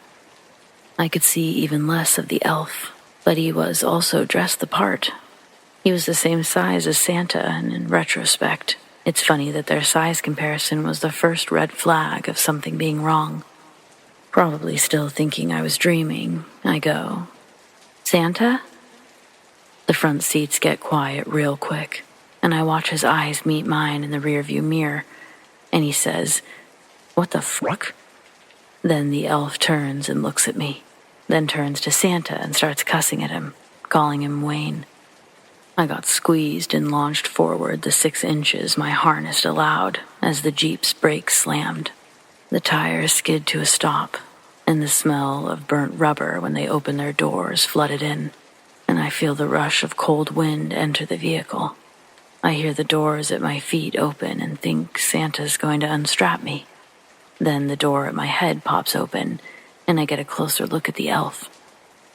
He's mid to late 30s, thick, bushy eyebrows, blue eyes, brown hair falling from his green, pointy hat. He looked at me and then up at Santa and says a few comments indicating that I may have a disability, and that's why I'm strapped into this contraption so tightly. They would actually be witnesses against my dad in his legal battle later on, telling the state I was leashed in the back of a Jeep like a dog. The men didn't know how to free me, so they unstrapped and pulled apart the actual sleeping board from the seats, with me still harnessed to it. They'd pull the whole thing out and leave me in the snow in some neighborhood by Lake Forest Park. I almost died of hypothermia. Nobody would have thought to look for me separate from the Jeep, let alone in some random neighborhood miles away. Thankfully, the sun was about to be up, and my screams alerted someone in one of the houses who came out to find me in between their recycling bins.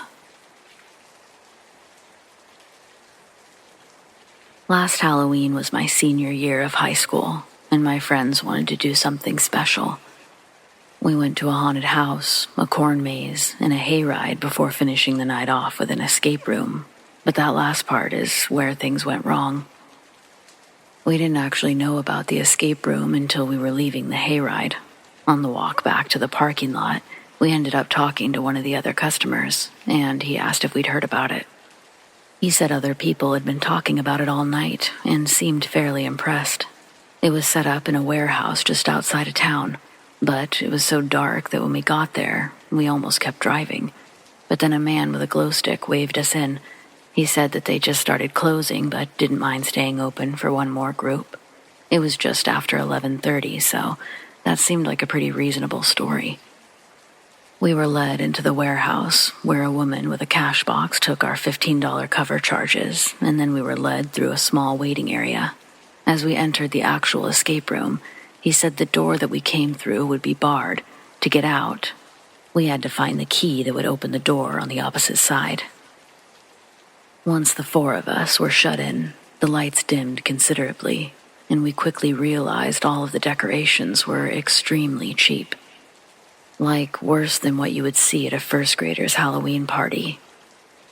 The door we were meant to exit had been held shut with a padlock, so the search for the key began. The large space was filled with shelves, tackle boxes, tool chests, and filing cabinets. Many of them also required keys to open, and we moved those to one location. After several minutes of intense searching, we had a handful of keys and nothing else. There were no riddles, no codes, no pictures, just hundreds of keys and half as many locks. To say we were disappointed is an understatement. We all took a handful of keys and started trying them everywhere. Once certain they were duds, we threw them into a discard pile and moved on to the next. Occasionally, we would get something open only to find another keyring inside. After 30 minutes of this, we were pretty much over it. We banged on both of the doors saying we forfeited, but no one came to let us out. Next, we tried to find a number for the place online, but all of our phones said no service. We couldn't even get a text to send. The girls became frightened, which made Jared and I feel the need to act tough. We threatened to break down the door if someone didn't let us out, and then we actually tried, but all we did was hurt our shoulders. My girlfriend suggested it was a trap, and I tried to convince her that it was all part of the experience, an extra thrill designed to compensate for the lack of atmosphere, but I didn't believe it. We really had no choice but to keep playing or waiting until someone found us, and we didn't know how long that would take. For the next 3 hours, we painstakingly tried every key and every lock until we found one that opened a filing cabinet, which contained a small, locked chest. After another hour, we found one that opened the chest. Inside was a wooden puzzle box. I'd seen a few on YouTube and knew how they worked, but we were long out of patience by that point. A quick shake told us there was definitely something inside that sounded like a key, and that's all I needed to know. I threw the cheap box onto the ground and stomped it into splinters. A single red object lay among the remnants, our key to freedom. My hands shook as I placed it into the door's padlock and felt the satisfying click of its release. We yanked it open to almost total darkness outside. The only light source came from the stars shining through the warehouse's high windows. We had to use our flashlights to find our way back to the front and outside. The girls didn't want to come at first. They thought that people were waiting to attack in the darkness, but I didn't understand why they would have waited so long if that was the goal. I had a different paranoia in mind, and I was anxious to prove myself wrong. Unfortunately, my theory turned out to be correct. 3 of us had phones to provide extra light, so we made it to the parking lot without wasting too much extra time. But our car, along with the girls' purses, my laptop, Jared's wallet, and a fair amount of other stuff, was gone. That's about the time all of our phones began blowing up with missed calls and texts, all except for Liv, who had left her phone charging in the car. We called the police and then our families. Everyone showed up within a few minutes of each other, and we explained the whole story. Apparently, the same thing had happened to other groups of kids in other states over the previous years. They had all been out just like we were, and around midnight or later, someone randomly told them about a new escape room. It looked closed when each party arrived, and then a man suddenly offered to stay open a little longer if they wanted to stay. The guy's description matched the same person we saw. So, please, if you're out making the rounds this year and someone recommends a new escape room you didn't know about, just skip it.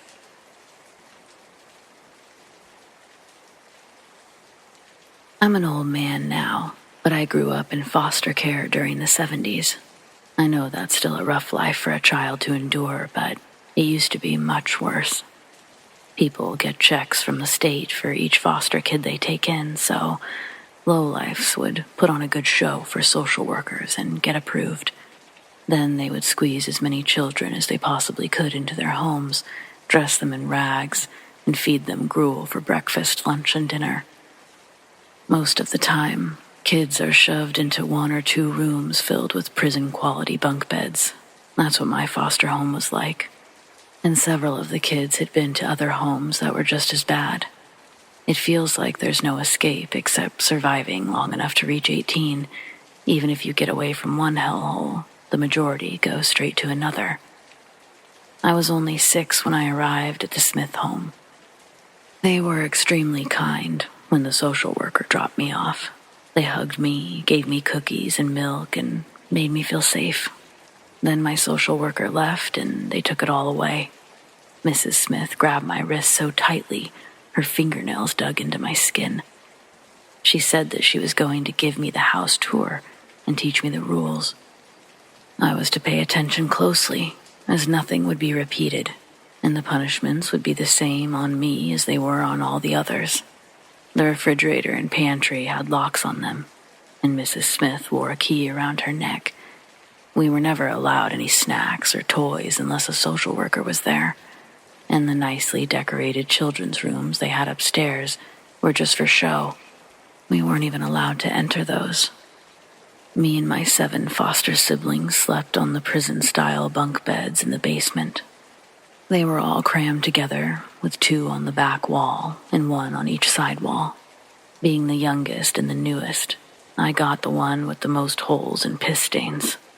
The mattresses were bare, and we were each given 1 pillow and 1 blanket, which were also stained and filled with holes.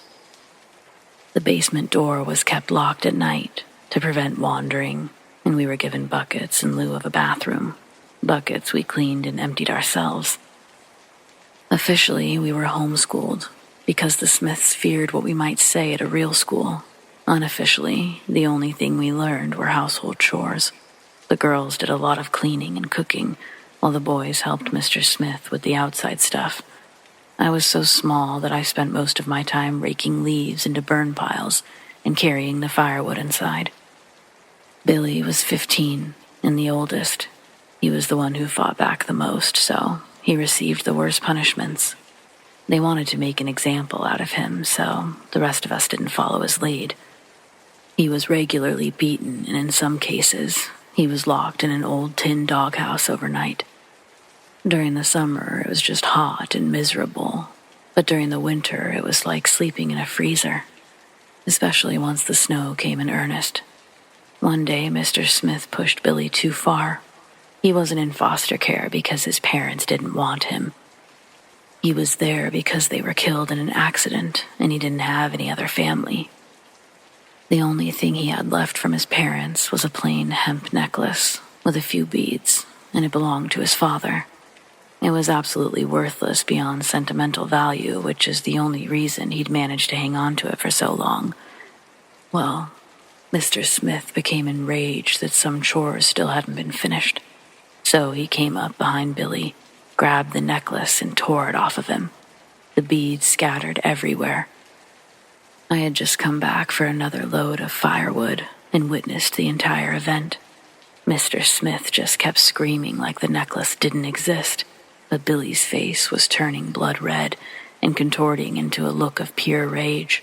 Suddenly, in a blur of movement, he pounced onto the old man, and both went to the ground. Billy sat atop Mr. Smith and beat his face in. I could see the blood fly with each strike. I was hiding by that point, silently praying my brother managed to kill that bastard before anyone could stop him.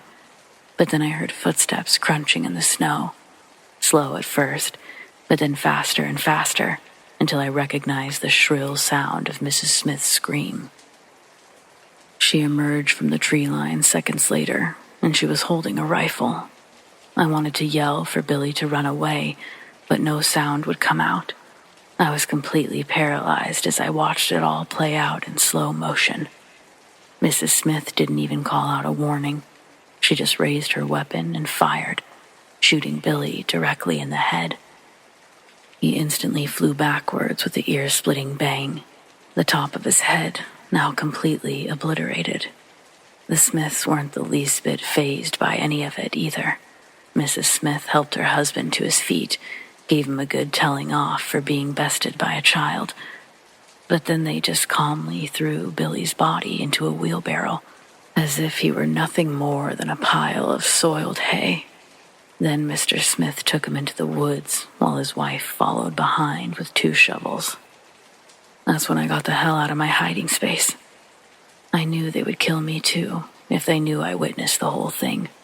When they later returned from burying our foster brother, they called the police and social worker to inform them Billy had run away. They got away with everything for another 3 years. That's when Margot came to live with us. She was 12, and she was the first child the Smiths couldn't break. After only 1 week with us, she snuck away in the middle of the day and ran all the way to a neighbor's house, which meant a 3-mile hike through a thick forest because she couldn't risk traveling by road. She told the neighbors everything that we had told her, and she showed them the fresh welts across her back. The police were then called, and before we knew it, the Smiths were in handcuffs while we were all being shipped off to new homes. I was extremely lucky with my next family. They turned out to be my forever home and eventually made the adoption official. But I'll never forget the years I spent living with the Smiths. Okay, I know this sounds really bah humbug for me to say, but I'm ready for this holiday season to end. The only thing I've gotten for Christmas so far is a creepy stalker, so I'm pretty much done. Every year I pick up a little extra money by operating the camera for Santa at the mall. It's extremely easy. The camera sits on a tripod, the kid sits on Santa, and I click the button. The end. Most customers don't even notice me, but this year, one man in particular noticed me way too much. Once Barb takes the customer's money, she sends the kid up to sit on Santa's lap while the parents usually circle like vultures to snap a picture from every angle. Some of them stand a little too close for comfort, but it's usually because I'm invisible, not because they're being creeps. Over the years, I've learned to ignore them right back. Well, a couple of days ago, a little girl was with Santa, and her father stood next to me as he took his pictures. I noticed him after taking my own, and we exchanged the customary polite smiles. But then he didn't move along. Instead, he introduced himself and wished me a Merry Christmas, which I cheerfully returned, only to have him launch into a story about the little girl being his niece. He kept stressing the word as if it were really important that I didn't think she was his daughter. I continued smiling politely, but then Rick went on to explain that he had to bring her to see Santa because his brother was in the hospital with cancer, and the girl's mother had died in childbirth. If that's true, my heart bleeds for the poor girl. But, in my experience, when someone begins blabbing their life story to a stranger in such detail, it's either because they are so overwhelmed that it spills out of them involuntarily, or because they want a pat on the back while you fawn over what a great person they are. Or, of course, it's all a complete lie, because some disgusting man wants to get in your pants. This genuinely felt like the latter. I'm 29, and this guy is pushing at least 50. He also reeked of cigarettes and looked like he hadn't showered in a couple weeks. The little girl, bless her little heart, didn't appear as if she was being cared for properly at all. Her face and clothes were dirty, her hair wasn't brushed, and my chest ached for her. I hated to see Barb give Santa the 30-second warning, but her uncle was creeping me the hell out, and if we let every kid talk as long as they wanted, we would never get to them all. He saw the signal too, and asked if I would have dinner with him after my shift. Not wanting to be overly rude, I simply said that my boyfriend and I already had plans, but that wasn't good enough. An angry look flashed across his face that let me know that he was definitely unstable and not just an awkward man with poor hygiene. He actually argued that I couldn't know who I would like more if I didn't give him a chance. I didn't even try to hide my look of disgust, but he was so lost in his fantasy world he didn't even notice. Thankfully, the mall security guard did. I hadn't even realized it, but I'd been moving backwards as Rick came closer to the point that he was now in front of my camera, and I was out in the customer's area. The little girl was finished with Santa and watching us from the exit aisle, and the next kid was waiting for me to take a picture. Once Mike got rid of the weirdo, I explained what happened to Barb, and while I was doing that, Mike came back to share his own concerns. Once they were out of earshot, Rick had told him that I was his girlfriend, and that he was trying to see what time my shift ended. When Mike pretended not to know when I got off, the guy got belligerently angry and demanded that he find out. When I got off an hour later, a different security guard walked me to my car just to be safe, but we didn't see the guy. The next morning, Barb said that Rick had returned 10 minutes before closing and seemed to be looking for me, but left when I wasn't there. I was already freaking out, but then Rick showed up again around lunchtime. He said his niece hadn't been able to finish her wish list yet. To avoid a scene, and because all of our hearts broke for that poor kid, we let them stand in line. But I, quote-unquote, went on break the moment he was close enough to try to speak to me. Mike made it a point to take the pictures for me when I went to the employee break room, and Rick watched me like a hawk through the entire exchange. When it was his turn to go next and I still hadn't come back, he let the person behind him skip the line. Well, Mike, being the awesome guy that he is, wasn't going to play that shit. He very politely explained that I absolutely would not be returning while he was there, and that if he let one more person skip the line, they would be asked to leave and banned from returning. Rick tried the girlfriend story again, but Mike called him out on that too. Then the crazy bastard tried to say that we were just going through a rough patch, but he was here to apologize, and if I only knew that, I would want to talk to him. Rick turned red as a tomato and physically shook with anger as he pulled his niece out of line. She began crying and begging to see Santa one more time, but he kept going without so much as a glance down. I'm glad I didn't have to see it, but I wish so badly that that child didn't have to suffer because of her uncle, or whoever he is to her. Mike got off before my shift ended, but made sure the other security guards knew Rick's face and kept an eye on me. I worked till closing that night. So far, my new stalker hadn't returned, and we hoped that he had been embarrassed enough to just move on. But one of the guards still walked me to my car just to be safe. Jerry is a 45-year-old father of 3 who's been working security jobs for over 15 years, and he saved my life that night. We didn't see anyone, even though we were both looking hard. Everything was still and quiet. My car sat by itself. The closest vehicle to it was 3 spots away, closer to the mall, and nothing on the far end at all.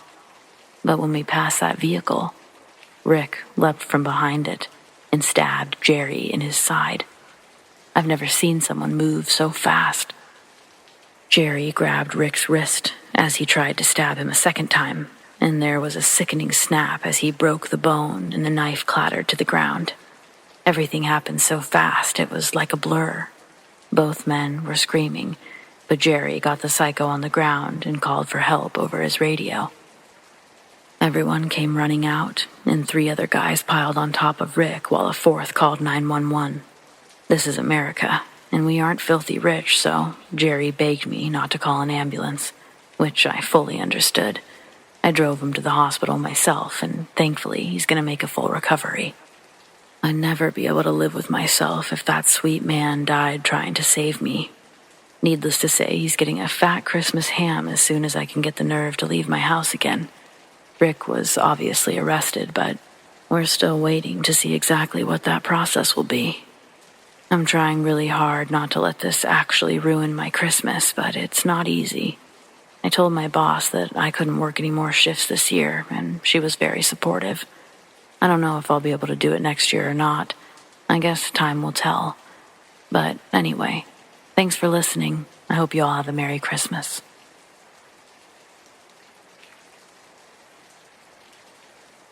It was quite a beautiful night when all of this happened. I'd been working at a hostel in Arkansas, and I'd met a German national named Amelia. We became a thing rather quickly and spent our nights searching and exploring the city streets and enjoying the lamplights in their orange glow, laughing, joking, kissing, hugging, all that sort of stuff. It was in October, a few nights before Halloween, and we were on one of our typical nightly escapades. I remember that the moon was bright. I can't recall if it was full or not, but I know that it was lit enough for us to witness all of our surroundings.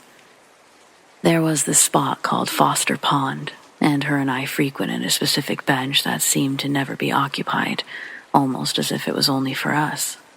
Her and I sat there, gazing up at the stars, listening to the trickles of pond water, enjoying the scenery of the town around us. We felt untouched and unburdened. She and I had made plans to visit Germany next year and celebrate Oktoberfest together. It was an innocent time, really. After a while, Amelia leaned her head back more and more and stared up towards the constellations, and I fixated my eyes out toward the pond and the area that enveloped it. At first, it was just movement, motion, a lone figure walking down the path. Not unusual at midnight in this particular part of town. However, something grabbed at me in my slim-to-nothing attention span about this particular wayward walker. The walk was deliberate, methodical, angry, and fast.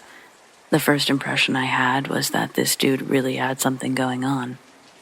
Perhaps it was a Halloween party, or perhaps he had just been relieved from work and just wanted to get home. Something about the gait really got my attention, and I could not stop fixating on this man, just charging through the park in a mad dashery sort of way. Within a few seconds, I realized why I was so fixated on the guy. It was what he had in his right hand. It was a hatchet.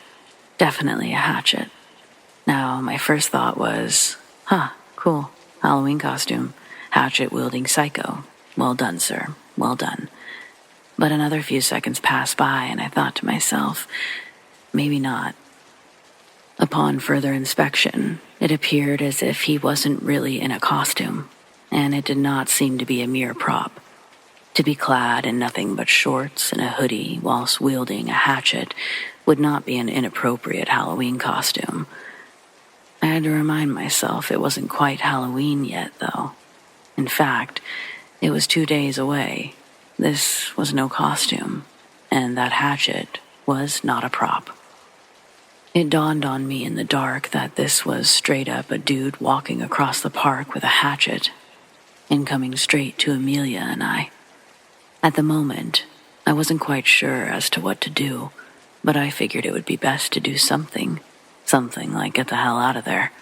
I turned to Amelia and I whispered, "Hey, don't worry about it, and please don't ask any questions yet, but just get up and let's go. Let's go back to the hostel, now-ish." Okay, she said. Fortunately for me, she didn't ask any questions or present any disagreements. She stood up off the bench and I put my arm around her. We walked towards the hostel while I said, "Nothing's wrong. Keep it cool." I wanted her and I to walk as if we didn't have a care in the world, as if nothing were wrong.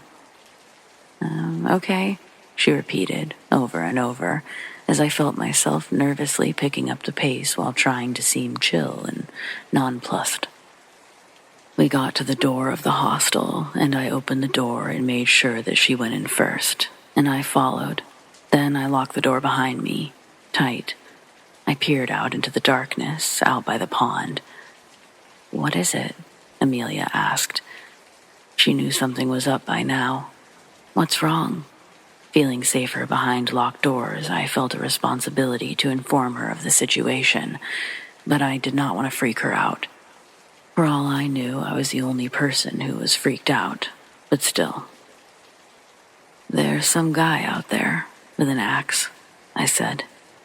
"A what?" Amelia asked. "Just look," I said. "Just wait." Sure enough, the man with the hatchet came right up to the bench where Amelia and I had been sitting. He looked left, he looked right, up, down, past him, behind him, in front, all over. He even looked down on the ground and scoured the place. Then, this figure emitted the most terrifying scream I'd ever heard escape a human body before. It was filled with torment, anguish, frustration. Behind closed, locked doors, the scream was loud enough to give me goosebumps. "The hell?"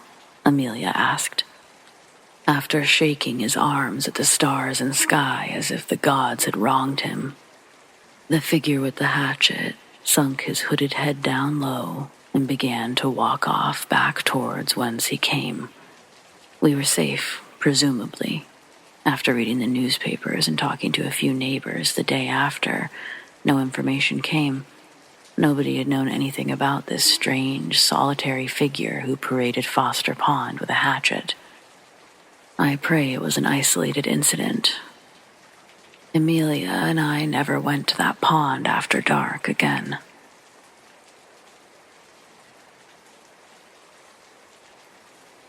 I met a guy. He seemed super charismatic, and after talking for a while, I agreed to go on a date with him. It was our first date, and it was Valentine's Day. I went over to his house to see a movie that he had acted in. He starts the movie, and I settle back to watch. I was in film school, and the guy, Nick, he told me that he wanted my professional opinion. We're 5 minutes into the movie when Nick reaches for the remote and says, "Let's fast forward to my part." I reply that in order to adequately critique the movie, I should see it from the beginning. Nick assures me that his scene is self-contained and needs no context. A fight scene plays. Nick pauses and asks, "What do you think?" I look confused and Nick says, "Did you miss me? Let's play it again." I watch the scene again, but still can't make out Nick. Nick rewinds, plays, and pauses. "There I am," he says, gazing fondly at the screen. Except the screen was gray. No actors, no landscape, nothing but gray snow. "What do you think?" he asked, his eyes never leaving the empty screen. At that point, I realized Nick was crazy. "That's great," I said. "But look at the time. Time sure flies when you're having fun." Nick was still staring at the screen with a strange little smile. I stood up. Nick stood up, now not smiling. "You're not going anywhere," Nick said. It's funny how fear works. I've found that in times of danger, adrenaline supersedes fear. I managed to trick Nick. At first, it was by hiding from him within the very home. Since he was blocking the door while calling for me, I knew it wasn't an option. Instead, I made my way from room to room, finally the master bedroom, which connected to a bathroom with a separate entrance. I sat in that room for almost an hour, and I knew Nick hadn't moved from his position at the front door. Then, after some time, I decided that I would just make some noise. He would have to investigate, and once he did, I'd run out the other entrance of the bathroom, and after more than an hour of suspense, I was finally able to escape Nick in that very way. Turns out it wasn't even Nick's place. He'd taken me to a house of someone that he'd ripped off in a drug deal. I'm very wary now of going to a guy's home unless I know him extremely well.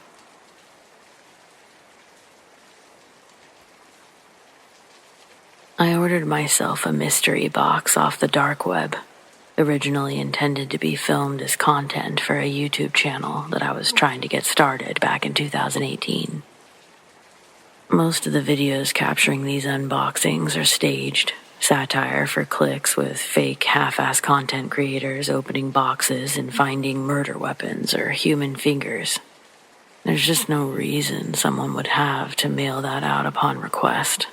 Watching these was half the reason I wanted to start my own channel.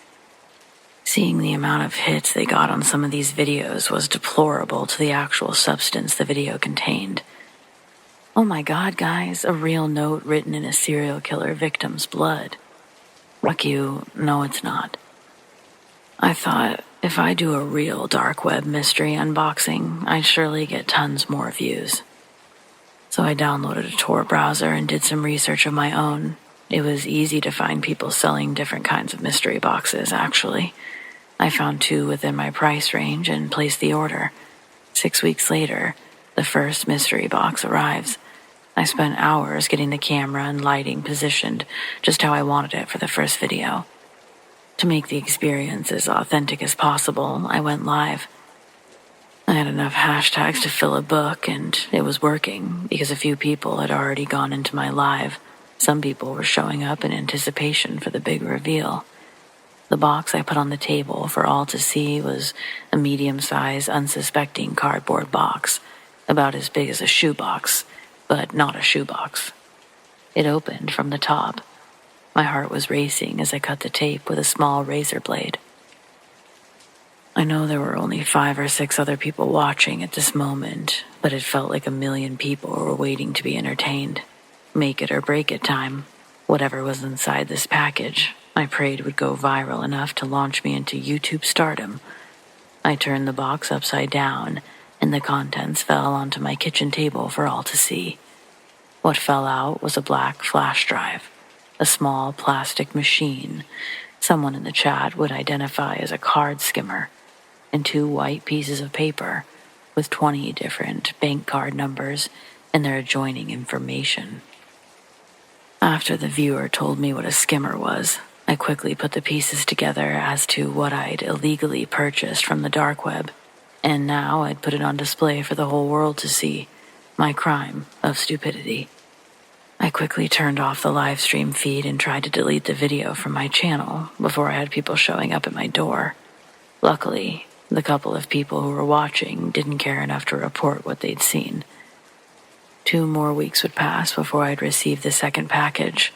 That would be 8 weeks total, waiting for this mystery box to show up. By the time it got there, I'd already kind of forgotten about ordering 2.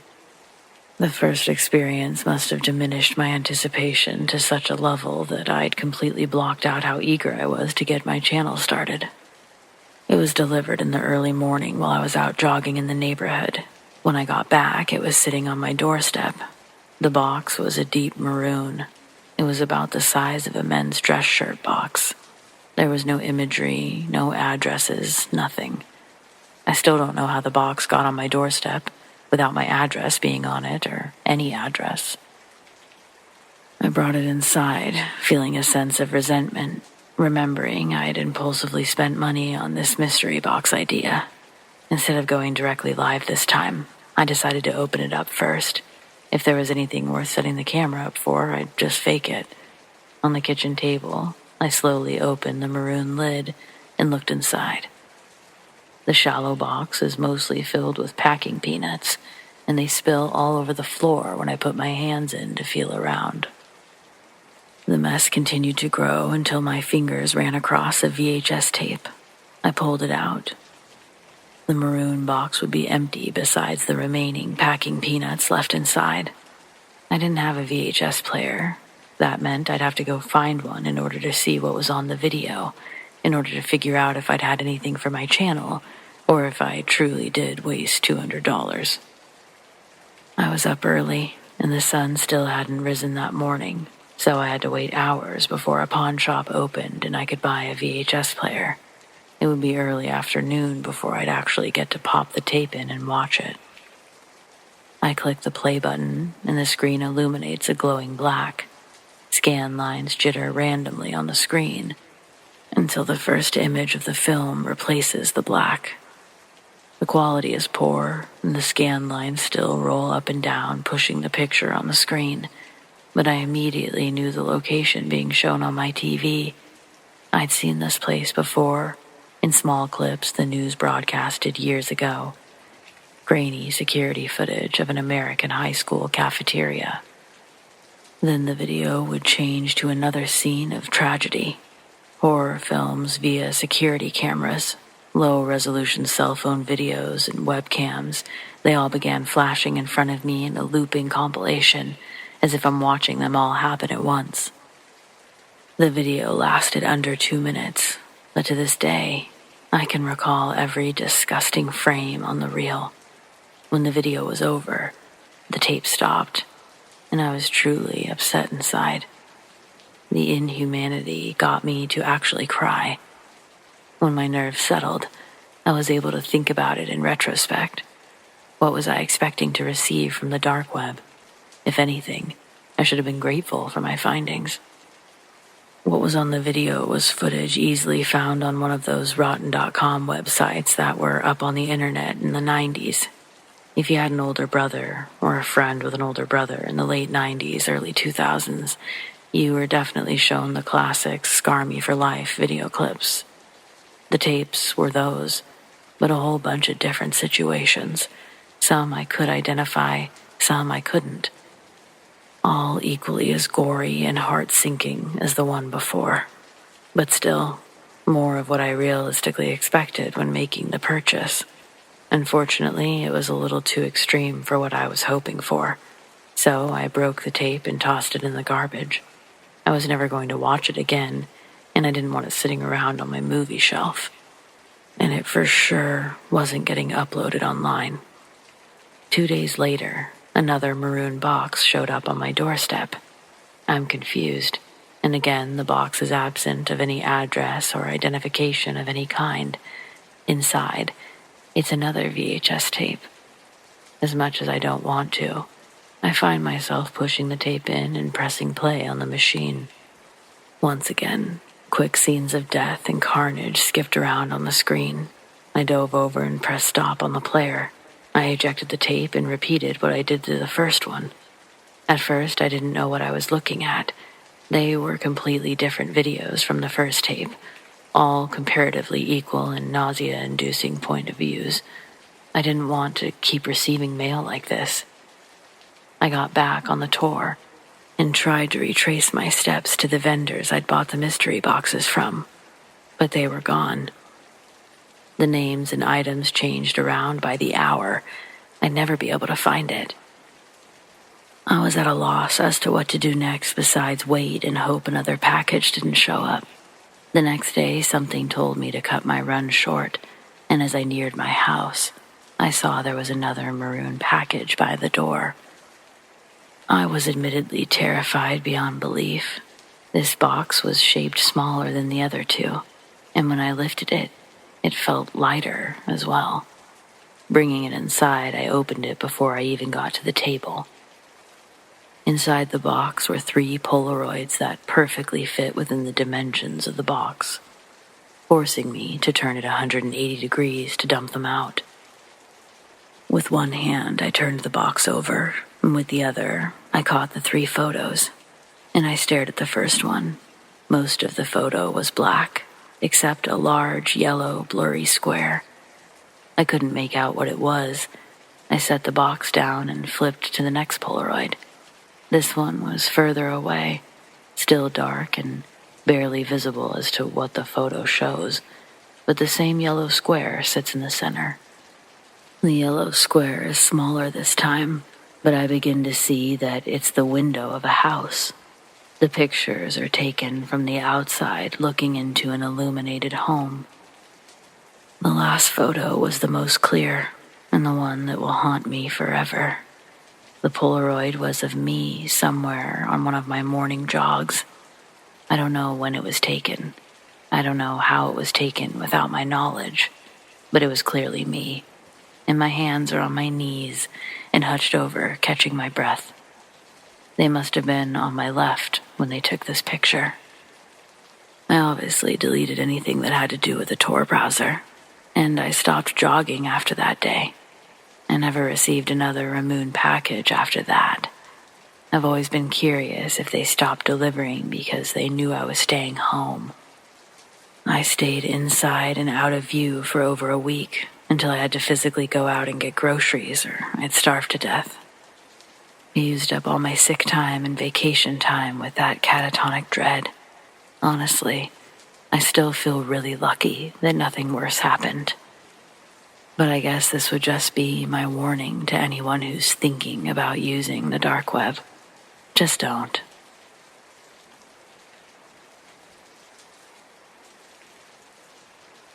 On Valentine's Day several years ago, I went on a date with a guy that I was set up with by a coworker. He said he needed to stop by his apartment to change as he'd been at work all day, so I went with him. And after we got inside his apartment, he tried to kiss and fondle me. I pushed him away, but he wasn't having it, and continued by pushing me into his bedroom and onto his bed. I resisted and tried my best to push him away, but thought to myself I was not going to be strong enough to prevent this guy from, well, I was crazy scared and felt totally helpless. Just as he ripped the front of my blouse open, his roommate came in, and seeing what was happening, punched this guy in the face a few times and yelled at him to get back.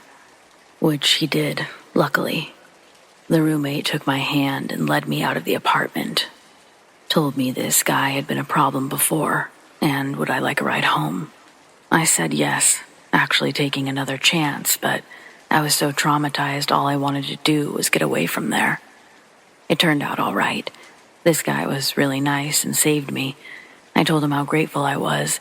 He said he was going to report this guy, as it had happened several times while he was his roommate. Well, about 2 weeks later, I was invited to a party close to where I lived. I felt like someone was following me there, but I brushed it off as just a coincidence.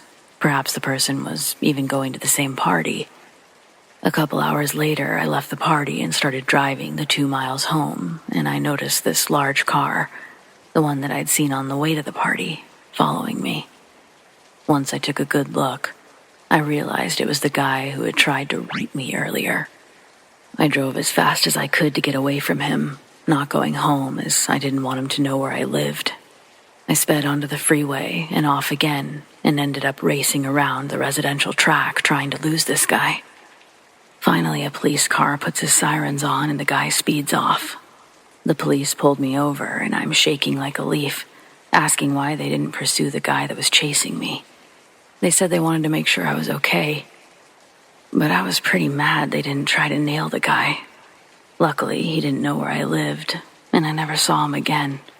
But twice, I was so close to being hurt or worse. It taught me a good lesson.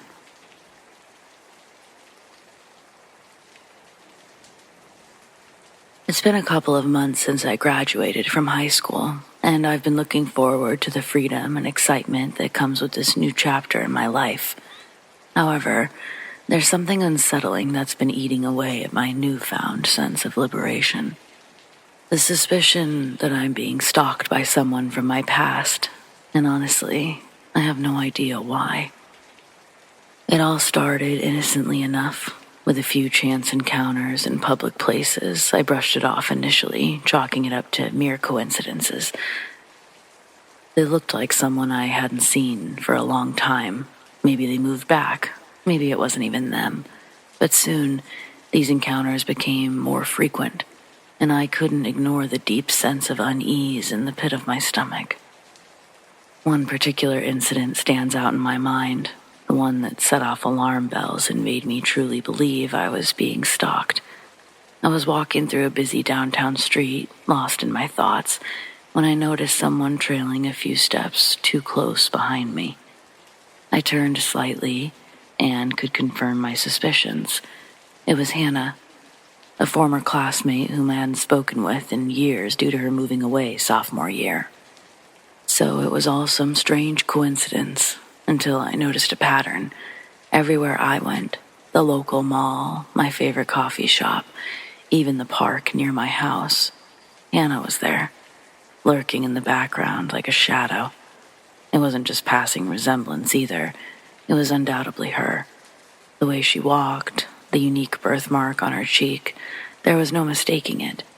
What alarmed me the most was when I realized she had somehow managed to obtain my phone number. I started receiving anonymous text, subtly alluding to personal details that only someone close to me would know. Then just throwing in weird stuff like your secrets aren't safe. Just pointless because sure, we all have stuff we'd prefer the world doesn't know, but I don't have secrets that I'm scared of the world hearing.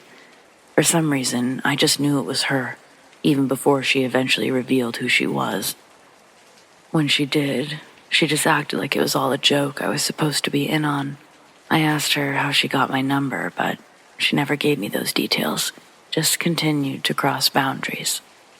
It was as if she was watching my every move, liking and commenting on everything I posted, sending me DMs related to anything I posted. She even started to post pictures of herself at places I'd been to, using or taking photos of things that had either been on my Instagram or that I'd bought in public recently, places I'd seen her at. I was getting super overwhelmed, seeing this online, piled on with the texts and chance encounters, where she'd really just watch me, not approach me or speak to me. I couldn't handle it, and so since then I've taken every precaution to avoid her. Not only did I block her number, but I blocked her on all my social media accounts, and I even started taking different routes to my usual destinations. But no matter how hard I try, I can't shake the feeling of being watched, like she's always one step behind me or in front of me. And it drives me crazy that I just cannot figure out why she's doing this. To cope with the unsettling situation, I confided in my best friend and family. They've been supportive, assuring me that my safety is their priority. They keep telling me that it's not my job to figure out why they're doing it, that she's unwell or something. I trust them, so I'm keeping my distance. Together, we devised a few strategies to keep me safe or make me feel that way, such as sharing my daily whereabouts with my trusted individuals and ensuring I'm never alone in vulnerable situations. Despite my efforts to distance myself, the constant fear and anxiety, they've taken a toll on my everyday life. It's made it difficult to fully embrace the excitement and freedom that should come with this new phase of life. Instead, I find myself constantly looking over my shoulder and questioning even the most benign encounters.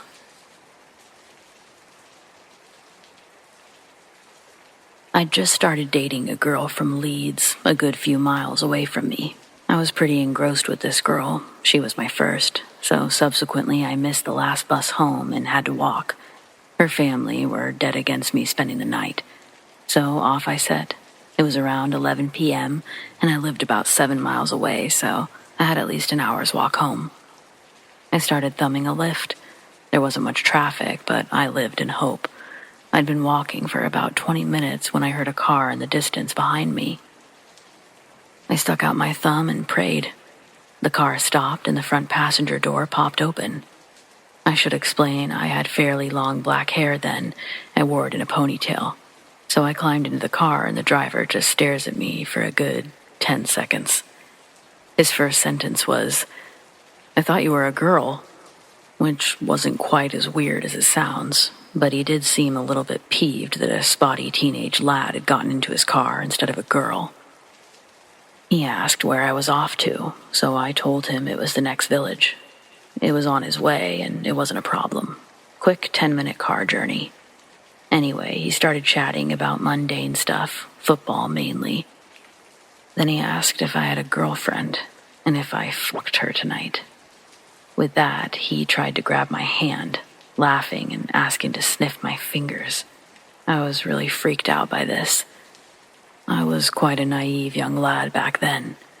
He then proceeded to tell me about his last girlfriend and how he'd ripped her because she wouldn't give him sex. I tell you, all I wanted to do was get the fuck out of that car. My village was fast approaching, and at my road end, I asked him to stop and drop me off, which, thankfully, is what he did. As I got out, he said, "You're a lucky lad. There's a lot of nasty bastards out here who'd have robbed you and took you for a ride." I mumbled my thanks and legged it home like the devil was chasing me. I was so bloody scared. 3 weeks later, on the national news, I saw the bloke who gave me a lift. He was charged with the rape and murder of several young women around my area. His name was Peter Sutcliffe. He's still in prison, and he was the reason I stopped hitchhiking.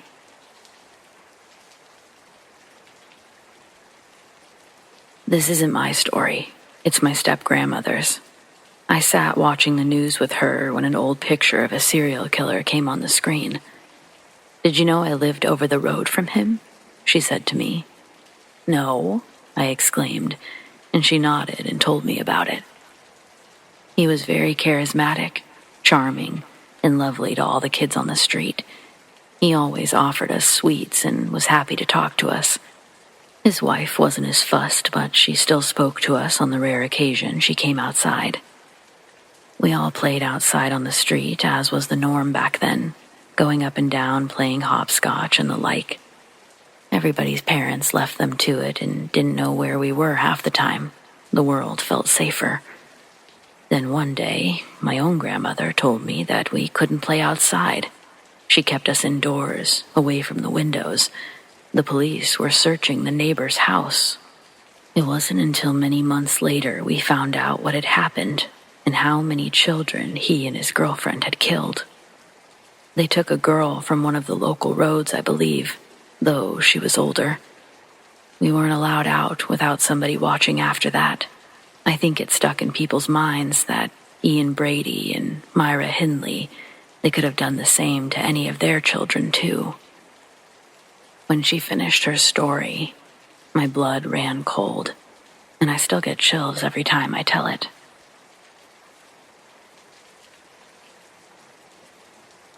I was about 10 or 11 years old. My grandmother and I lived in the projects in Racine, Wisconsin, USA. My granny wanted the best for me, so I went to a Catholic school on the other side of town. Before I started to attend, she and my aunt took me to the city bus stop, and we rode the bus to and from the school, just so I was comfortable with the route. I was not a naive child by any means. My grandmother was sickly, and I took care of her. I would ride my bike to the bank with money and a note to get the money orders for bills at that age. I was always taught not to talk to strangers and those types of things, so she was confident I would be okay. I remember like it was yesterday. It was the end of the school day, and it had been pouring rain. I mean, the rain was coming down in sheets. The city bus stop was about 2 blocks away from my school. I took a deep breath and started to run as fast as I could, with my backpack over my head. 'Cause, we don't play about our hair. Sometimes there was someone there waiting for the bus as well, but not this day. I stood at the stop in the rain for about 10 minutes. The bus usually came within that time, but not this day. I saw a brown-colored Chevy slowly pass the bus stop and didn't think anything of it. But shortly after, I saw the car coming back down the street. There was a male driving and a female in the passenger seat. The Chevy slowed down in front of me, and the lady rolled the window down. Instantly, I saw a weird look in her eyes, even though she was smiling. She said to me, "Hey, darlin', it's pouring down out here. Would you like a ride?" I said, "No, thank you, ma'am." But strangely, they didn't pull off. I remember the man looked in my direction, which made me uneasy. Even at this young age, I was a watcher of people, their mannerisms, and their eyes especially. She asked me again, with a bit more authority, to get in the car because she couldn't bear to see me drenched the way I was. I again said, "No, ma'am." I began to get scared. I didn't know why. I was thinking to myself, why aren't they pulling off? She asked why I was alone at the stop. "Where's your mama?" she said. I said, "I'm not alone. My brother just ran into the house to get his friend before the bus comes." That lie slid right out of my mouth. She started to open her door as if she were going to get out, so I ran and started beating on the random door next to me, instinctively screaming, "James, the bus is coming!" Just then, I saw the bus in the distance. This startled her, and I heard the man say, "Close the door, Deborah." She did, and they pulled off, screeching, the tires and all. I don't know why I was trembling so bad, but I remember being terrified. No one ever did come to that door. I'm an only child, and there was no James. Years later, I was watching a crime show, and I saw a picture of Alton Coleman and Deborah Brown, and immediately I recognized the woman. Although I only saw the man from the side, I was sure it was him. The hair was unforgettable. I broke into a cold sweat all those years later. They had raped and murdered men, women, and children all across Wisconsin, Illinois, Indiana, and Ohio. They were both subsequently sentenced to death. Alton Coleman was executed. Deborah Brown was ultimately sentenced to life in Ohio, but is still sentenced to death in Indiana, I believe. I'm certain, had I gotten into that car, I wouldn't be here today. I'm grateful I had the intuition that I did, even at that young age. It was a different time then. People were much more trusting. Between you and me, I was a split second from taking that ride, because it was the end of the school day and it was pouring.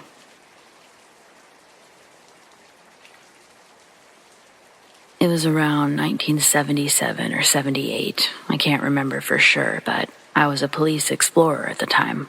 Florida was holding a statewide police explorer competition in Tallahassee, Florida. My group was attending this competition. There were about 10 of us, along with a couple of chaperones and police officers from our town. We were staying at a large chain hotel, along with hundreds of other groups from around Florida. I was in the room with 3 other girls.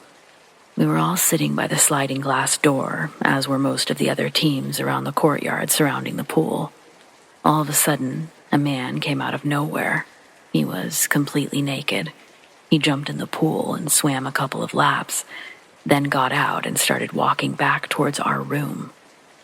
All of the girls were screaming and running in every direction, causing our advisors and chaperones to run into the room. The man took off running while still naked, and no less than 10 or 15 cops in hot pursuit. They chased him across a busy highway, and unfortunately for him, he took a wrong turn and was apprehended in a handball court. The cops brought him back to the courtyard for us girls to identify. The cops told us to look for his clothes, which we did, and we found a navy suit with nice leather shoes neatly folded in some of the landscaping around the pool area near our room. One of the local cops who was doing the arrest said that it was a shame this man did what he did because he was apparently Irish, and so was the cop. The man's name, or the name he gave the cops, was Mundy. I remember standing very close to the man. He was tall, very handsome, wavy brown hair and piercing blue eyes. I just remember thinking how incredibly handsome this man was, and why would such a nice-looking man do something so bizarre? He was very charming, had a beautiful smile. He kept smiling at me and the other girls. We were 15, 16, and 17 years old. Turns out this man gave a false name. His real name was Ted Bundy. Soon after returning home, within a few days or a couple of weeks, we saw on the news about Ted Bundy. We realized the man around the pool was not who he said he was that night, that he'd given a false name. It was definitely 100% Ted Bundy, not Mundy. We kept expecting a phone call from the local police or someone, but we didn't. So, I'm not sure if the local cops ever put 2 and 2 together. The man was probably released after a quick appearance before a magistrate. I later learned Ted Bundy was in Tallahassee at that particular time after escaping prison in another state. He went on to kill women in the Florida area and was apprehended soon afterwards.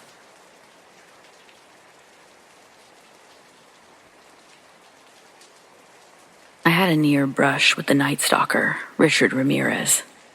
I didn't realize that it had happened until a couple of weeks later when the FBI contacted my dad.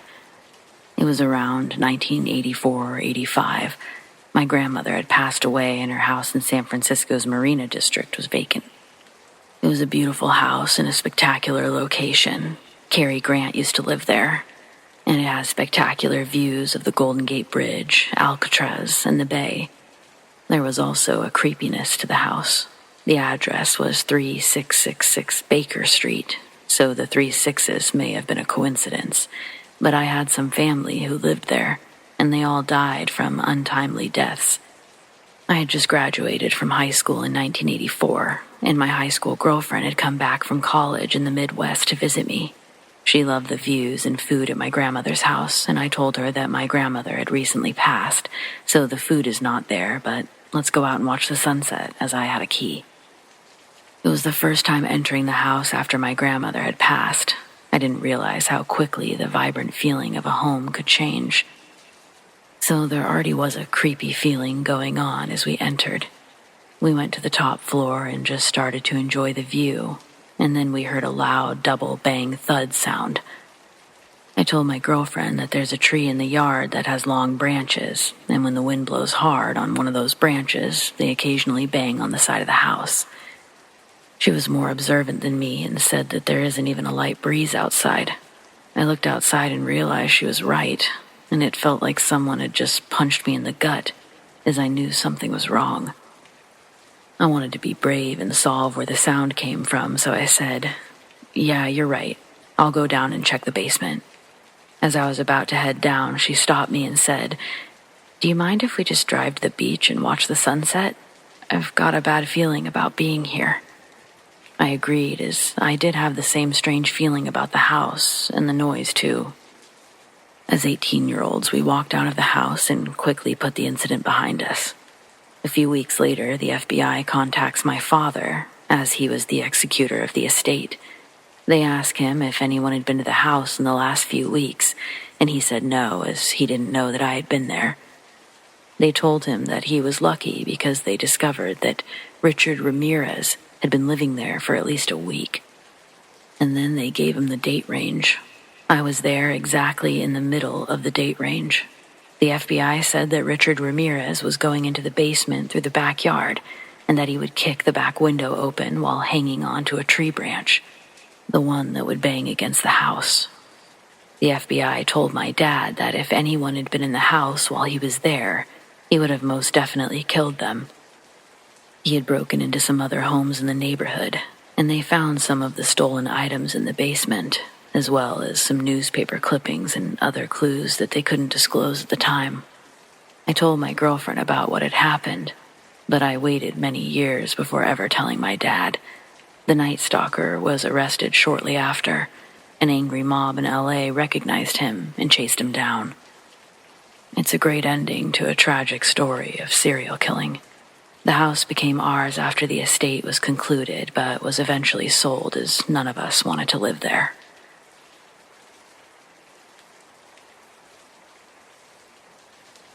While a freshman at the University of Utah, I met and had lunch with Ted Bundy on several occasions, while he was a first-year law student at the same school. Please don't judge the U of U based on either of our attendance there. Now, my getting to know him was just for a few weeks prior to his becoming a suspect in murders of young women in Utah. My impression of him was that he was very interested in women, which would send up no flags. I mean, all of us at that time were obsessed with sex and the opposite sex. But that being said, there were certain things that he would do that bothered me, and in retrospect, they were small clues. He was a handsome law student, so young women were always talking to him. But if they had to leave, like go to class, he would grab them by the arm and hold them there. If one was to do that today, one would be kicked in the testicles by most women I know. He would stare at women in an intense, almost creepy way, but he would never tell anyone what he was thinking. Today, I keep wondering if he was imagining killing them. It horrifies me, even today. I wish I could tell you that I saw one or more signs of his being a sociopath. But back in the late 70s, I don't think I'd even heard the word. And certainly there was not a copy of the DSM-V lying around for me to check off each diagnostic criteria. At best, I thought he was a narcissist. But even that was based on a Psychology 101 understanding of personality disorders. But it was the 70s, and it was really cool to hang out with a guy who had a lot of girls chasing after him. He gave me a ride in his Volkswagen, which he used to prey on women, and which ultimately led to his capture. I keep thinking about that car, and all I remember was that it was neat, and the passenger's front seats seemed loose. I even commented about it. Later, I found out that he would remove the front seat to hide women he had abducted. That really freaked me out years later. When I learned that he was executed in Florida in 1989, I was happy. I'm opposed to capital punishment, but for me, Bundy was an exception. He had no place in the roles of humanity, and the world is a tiny bit better off without him.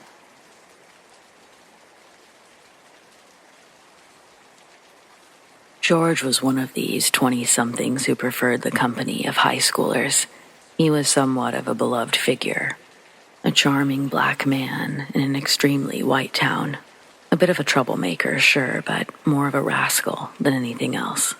He volunteered with the city's police department, but he would also volunteer to buy beers for his underage friends, especially the girls.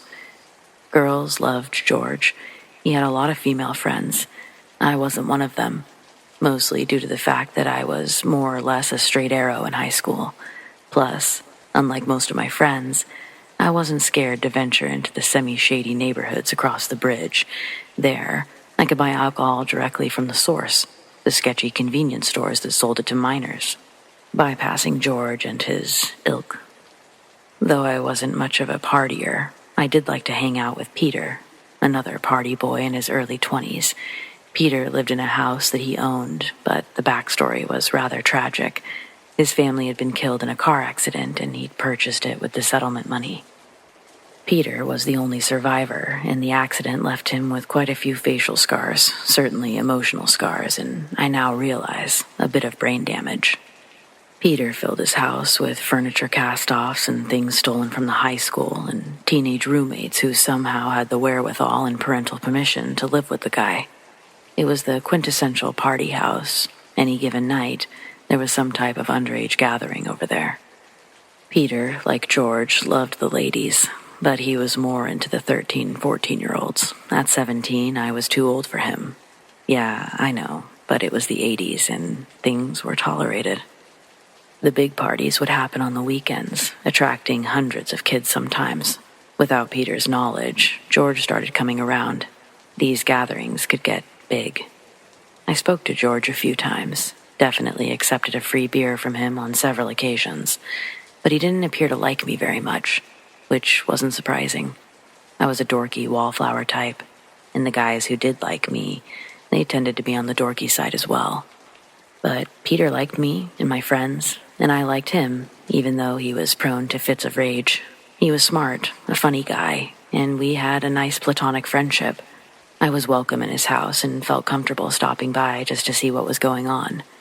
When I got my license and started driving and working part-time, I started coming around more and more. Peter's house wasn't far from my workplace, and I'd often stop by after work. Those gatherings were smaller, usually just a few people huddled around an electric heater, smoking weed or clove cigarettes. It was during one of these weekday hangout things when George arrived, with a case of beer and an entourage of young women. Rocker chicks, slightly older. Definitely didn't look like they lived on the island being a snooty bastion of preppies, with a few goths and waivers mixed in.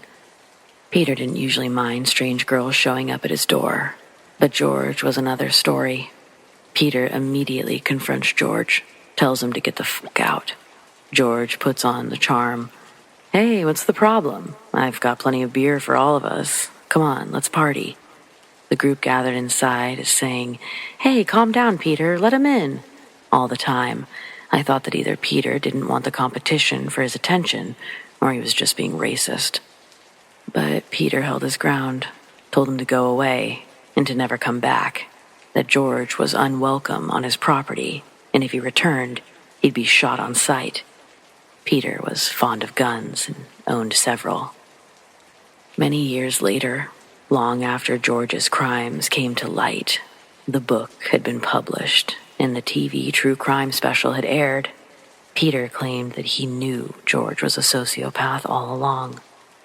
I didn't want him to have anything to do with me or my friends, he claimed on a Facebook thread about the guy. So, yeah, I partied with a serial killer. But luckily, I never got too close. I went to high school with George Russell, a serial killer, who was tried and convicted of multiple sadistic necrophile murders 6 years after we graduated. Full disclosure, I did not have face-to-face contact with him, and I would never want to take away from nor imply my experience to be more horrific than the experiences of those who actually did that night. I was a senior in high school in January 1978 and planned to attend FSU in the fall. That mid-January weekend in 1978, my roommate-to-be, Roxy, and I took a road trip to Tallahassee to experience the co-ed life. We couldn't wait to graduate and live on our own in a college town.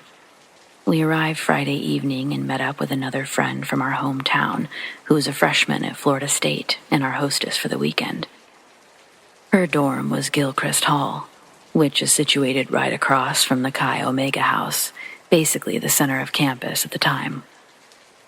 The city and campus was beautiful and so cool to us yahoos from a small, sleepy town with no nightlife.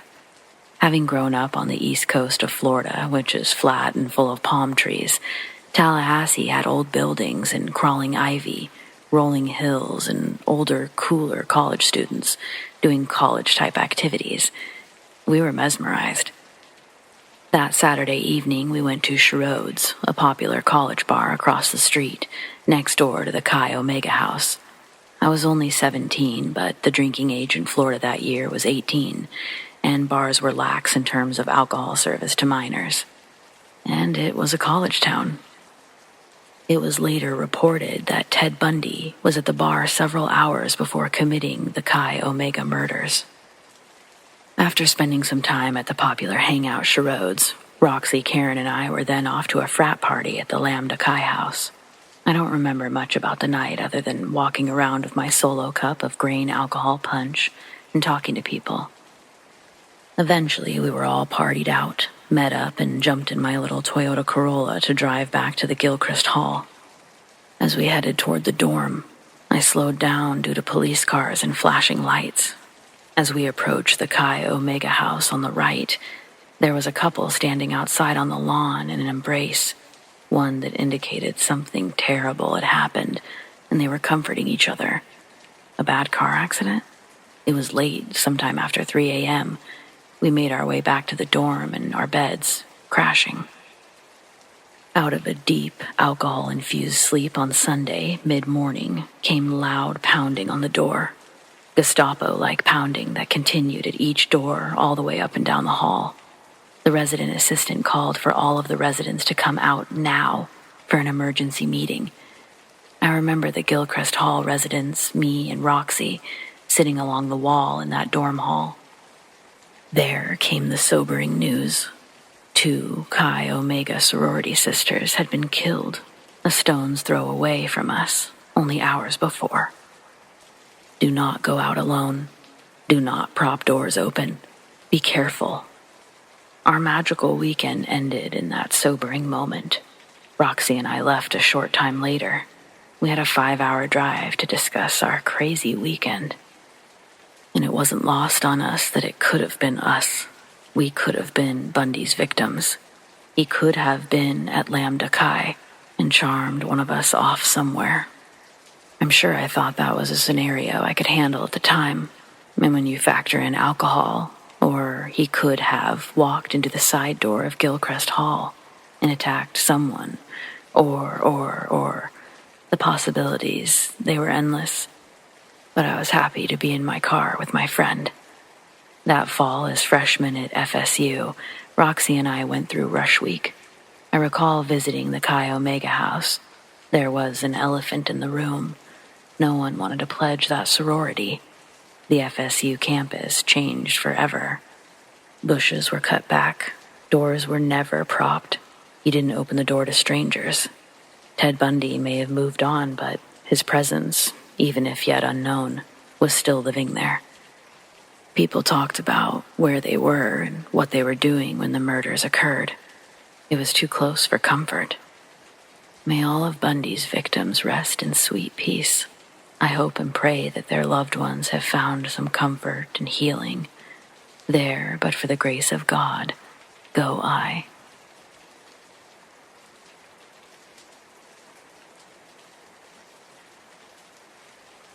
In the early 70s, my dad traveled for work a lot, and he'd sometimes take me with him during the summer. I was about 13 when we went on a week-long road trip. It was a great time until we stopped at a country diner on the way back. Dad stopped there all the time. The little hole-in-the-wall places were always his favorite, and he was particularly excited for me to try this one. The lunch rush had just ended when we arrived, so there was only 2 or 3 other customers inside. Then, a skinny man with greasy black hair came walking up, off of the highway. Lots of people hitchhiked back then, but this place was even more secluded than most. There was hardly anything at all for hours in each direction. My dad's demeanor changed right away. He said guys like that would come into places and put people on the spot for a ride. After all his time on the road, he considered everyone a threat. My mom would call him overprotective on a good day and too paranoid on others. It didn't help that he believed anyone with long hair was on drugs, but in this case, he happened to be right.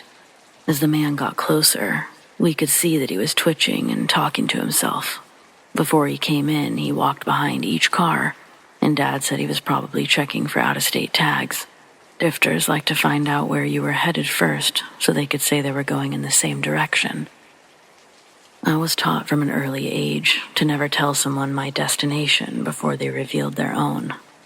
The diner was in Arkansas, and we lived in Missouri, so our plates likely interested him the most. There was another man dressed like a cowboy eating alone on the other side of the room, and Dad figured the cowboy would seem like the most likely owner, since I was there too. He said that we were going to wait for them to start talking, and then sneak out fast. I thought he was being ridiculous, but we'd been having a good time, and I didn't want to ruin it. The drifter came in and went straight to the cowboy, just as my dad had predicted. But there wasn't much of a conversation. Before the drifter could open his mouth, the cowboy essentially told him to screw off in a very aggressive way. A screaming match began, and before we could move, the drifter pulled out a gun and shot the cowboy in the head. If he had known to talk to my dad first, he would have been the one to die. Before anyone could react, the drifter turned to us and demanded our keys. I'd seen my dad treat drifters just like the cowboy had all the time, and they might bark and growl, but none of them had ever pulled a gun on him. I thought that we were both going to die right there, but my dad didn't show a hint of aggression. I'd never seen him so calm before or since that moment, but he kept his eyes on the table and calmly handed the drifter his keys. He told him which vehicle was ours, and he said it had a full tank of gas and $500 in the glove compartment. That wasn't true, but he wanted the man to feel happy, and he was confident the drifter wouldn't come back once he made it to the car. I guess we'll never know if he was right. The drifter hesitated at our table, like he was deciding what to do. Then there was another loud bang, and our table was suddenly covered in blood and gore. For a terrifying moment, I thought he shot my dad, but my eyes were glued to the table in a frozen state of shock until I was pulled away from it. I was so panicked that I thought it was the drifter, and I tried to fight back, but my dad's voice finally got through, and I realized he was the one who had pulled me away. It was the drifter who had been shot. The owner had a rifle behind the counter, and thankfully took matters into his own hands. We probably would both be dead if he hadn't. It was over an hour before the police arrived, and they took our statements. We later learned the drifter was wanted for several armed robberies in multiple states, and the cowboy hadn't been his first murder victim. Dad canceled his last appointment, and we drove straight home from there, but we never told Mom what happened. Neither of us wanted to put her through that. Hands down, the scariest day of my life. I'm old now, so most of my early memories have faded, but that one always feels like it's brand new.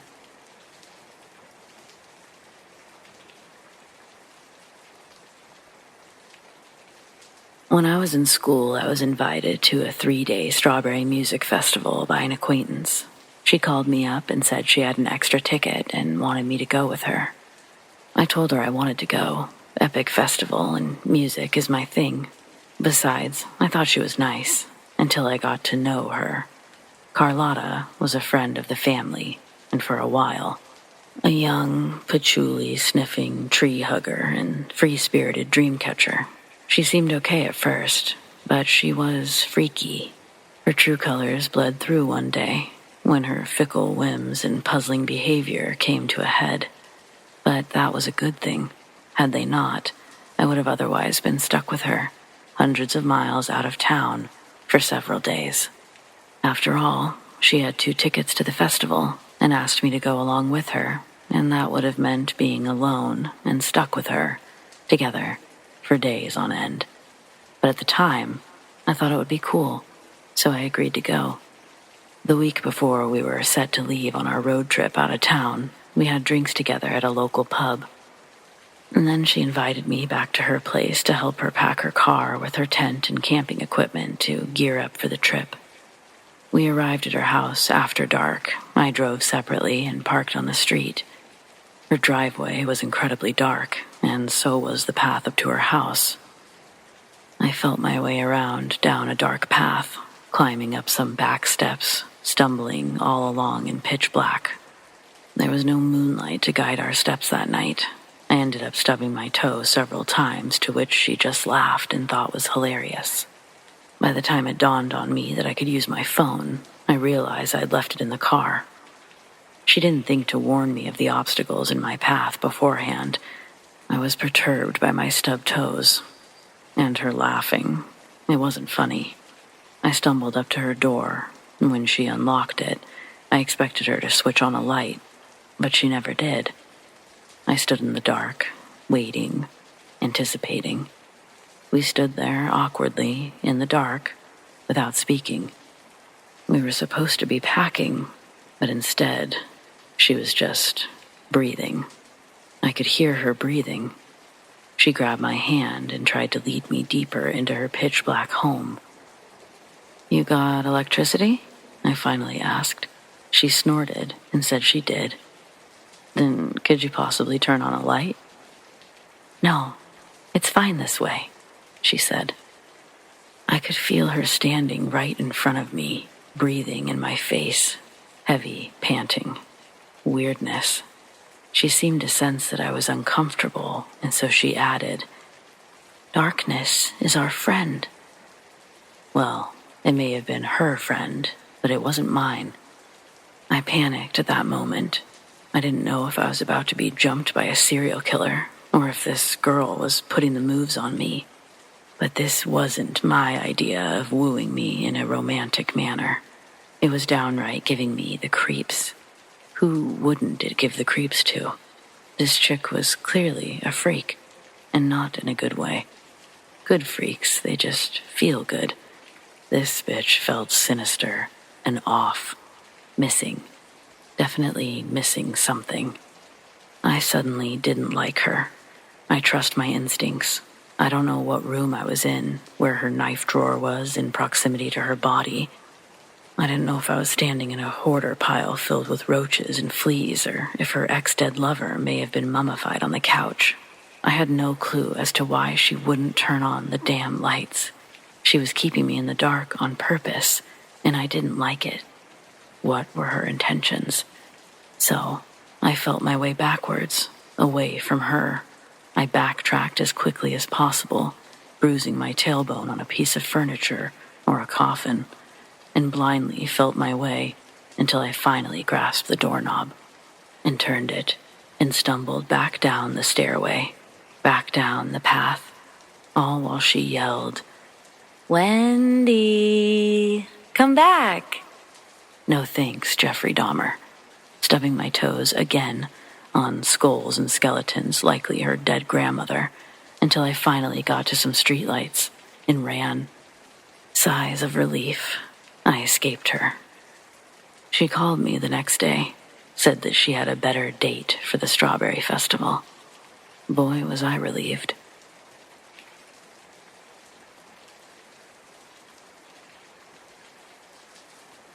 When I was 19, my family and I were out of town in Hot Springs, Arkansas, having fun at a theme park they have there. It was me, my mom, dad, and my 3 younger siblings. We had been there for a couple of days over the weekend and needed gas before driving a few hours back home.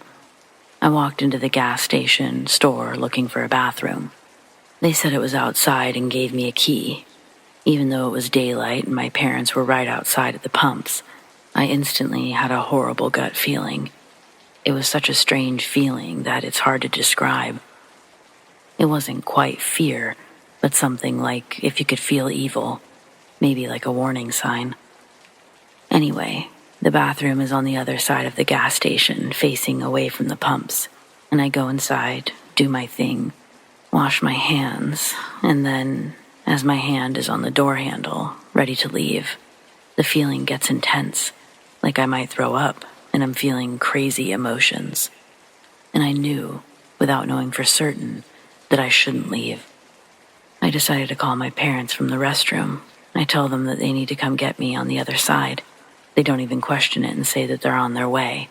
I don't bother waiting outside the bathroom at all. This feeling of evil is so strong, there's no way I'm heading out that door. I know that's probably not something real, to feel evil, but it's not like any other feeling. A few moments later, I heard a knock. I know right away that it's okay to open the door. It's my dad. He asks if I'm okay. Of course, I was fine, and because I couldn't quite explain my feelings, I said yes. He then said that when he drove the car around the back, there was a man with an old truck pulled up to the bathroom with his truck door open.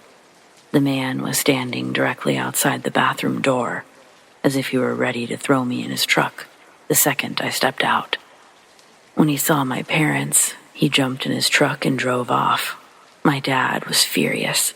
He remembered the make and color of the truck and even noticed the broken back window of his cab. We whipped out of the parking lot with the whole family going after the guy. We actually caught up with him and followed him a ways.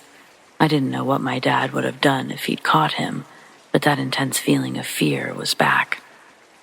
We almost ended up at a red light together, but the man in the truck went through it, and we lost him.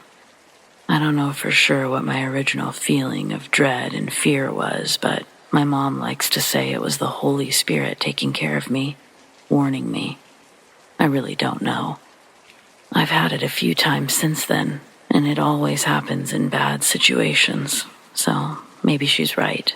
That time, though, was definitely the most intense.